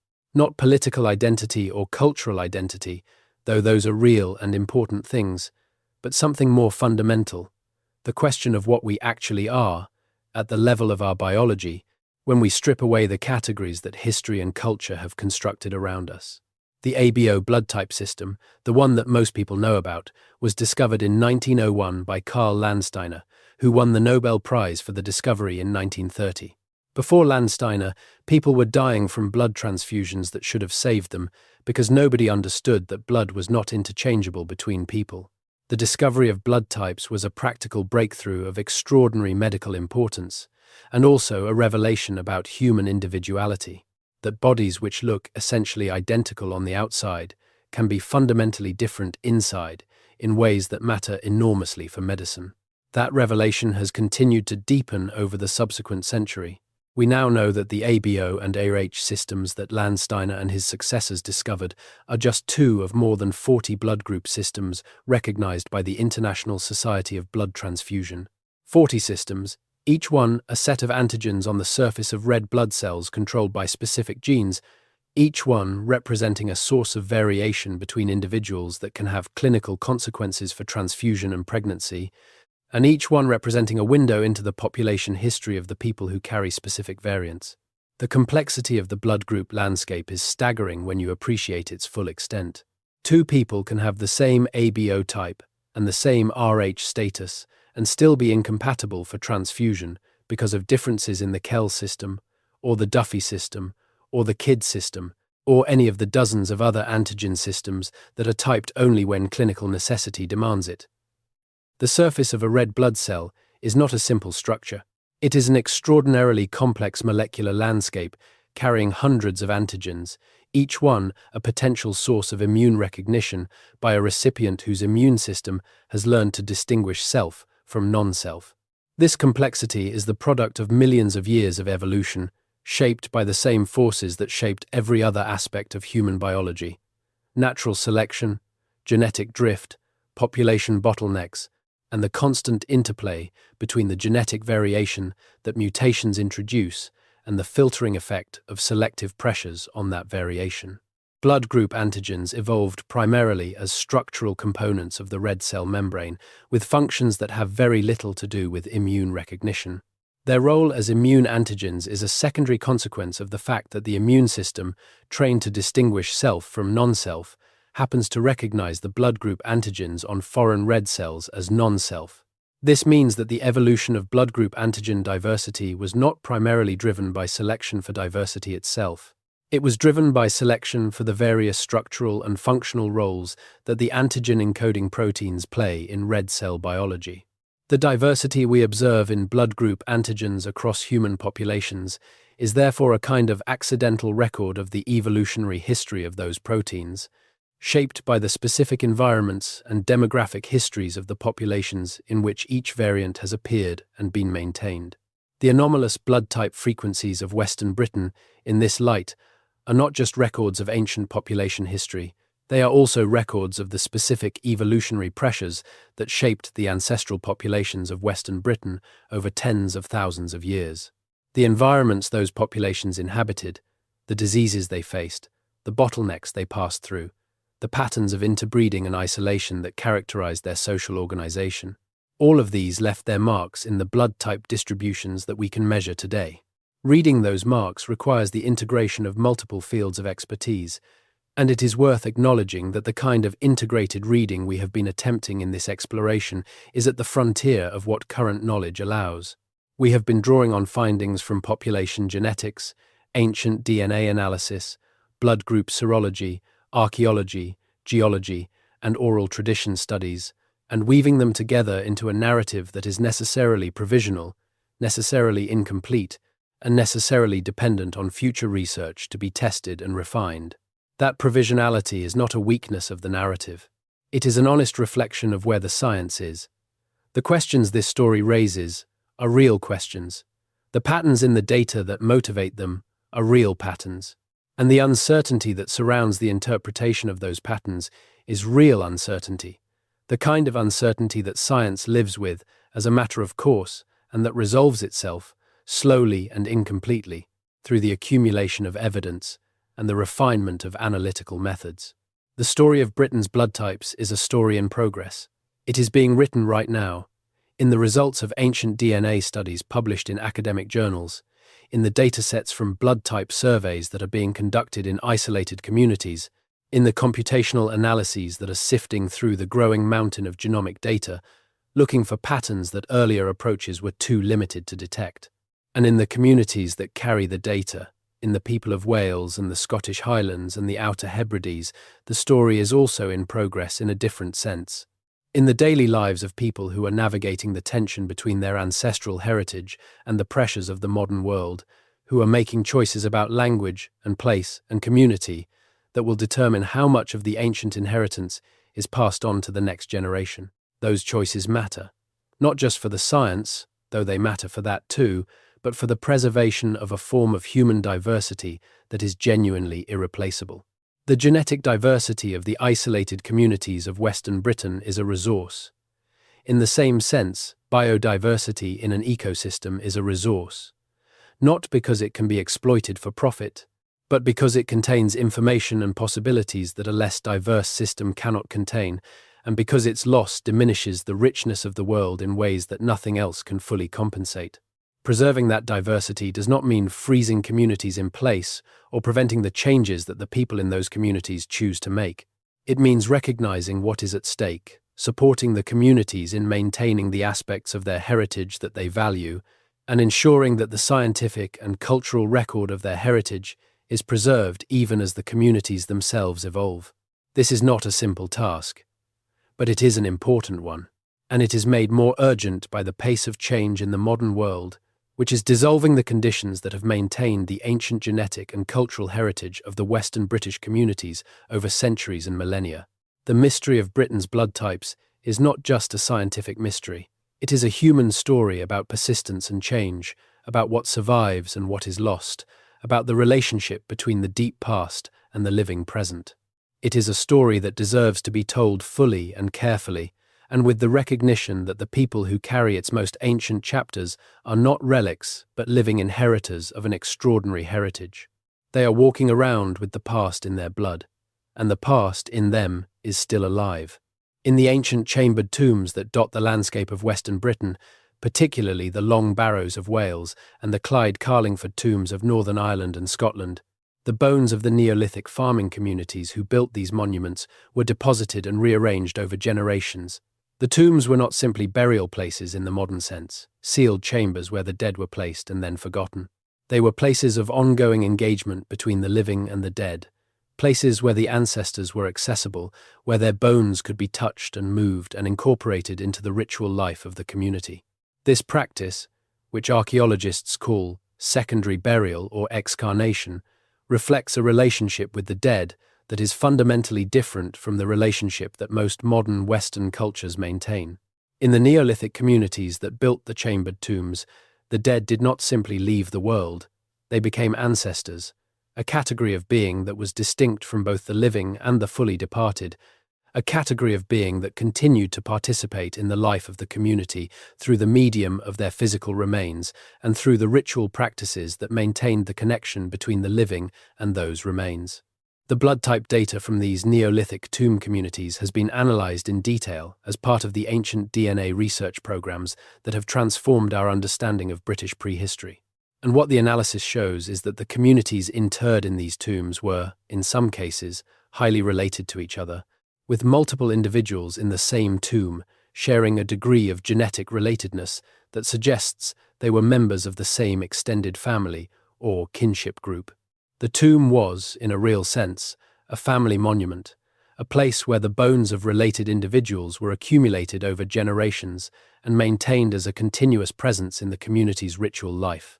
The blood type alleles of those related individuals, encoded in the ancient DNA from their skeletal remains, represent the genetic heritage of specific kinship groups within the Neolithic British population. And when researchers compare the allele frequencies in the tomb populations with the allele frequencies in the modern communities that occupy the same regions, they can trace lines of genetic continuity that, in some cases, to extend across 5,000 or 6,000 years. Those lines of continuity are not perfect. They have been disrupted by the population replacements of the Bell Beaker period and by subsequent migrations. But they are detectable, and in the communities with the highest proportions of ancient ancestry, they are strong enough to suggest that there is a genuine genetic connection between the people who built the chambered tombs and the people who live in the surrounding landscape today. The people who live in the Boyne Valley of Ireland, where the Great Passage tombs of Newgrange and Knowth and Douth were built around 3200 BCE, are not the direct descendants of the Neolithic farmers who built those monuments in any simple sense. Thousands of years of migration and intermarriage have intervened, but the communities of the Boyne Valley carry, in their aggregate blood type distributions, traces of the Neolithic ancestry that built those extraordinary structures, traces that are more visible there than in other parts of the island, because the geographic and cultural factors that maintained genetic continuity were also more active there. The passage tombs of the Boyne Valley, like the stone circles of the Scottish Highlands and the Long Barrows of Wales, are not just archaeological sites.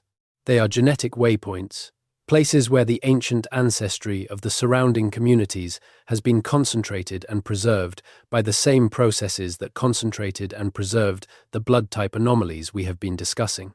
The monuments and the blood are both records of the same ancient populations, written in different media but encoding the same history.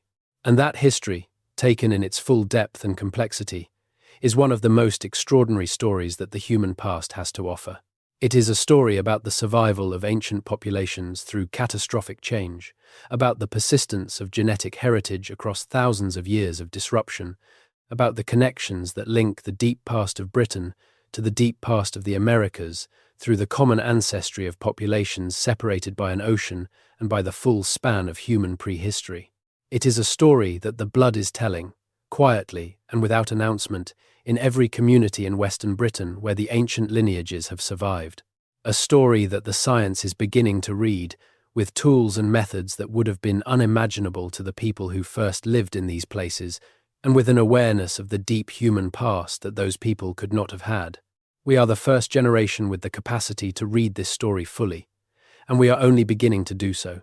The reading will continue, the mystery will deepen before it resolves, and the blood will go on circulating, patient and ancient, carrying its messages into a future that we cannot yet see.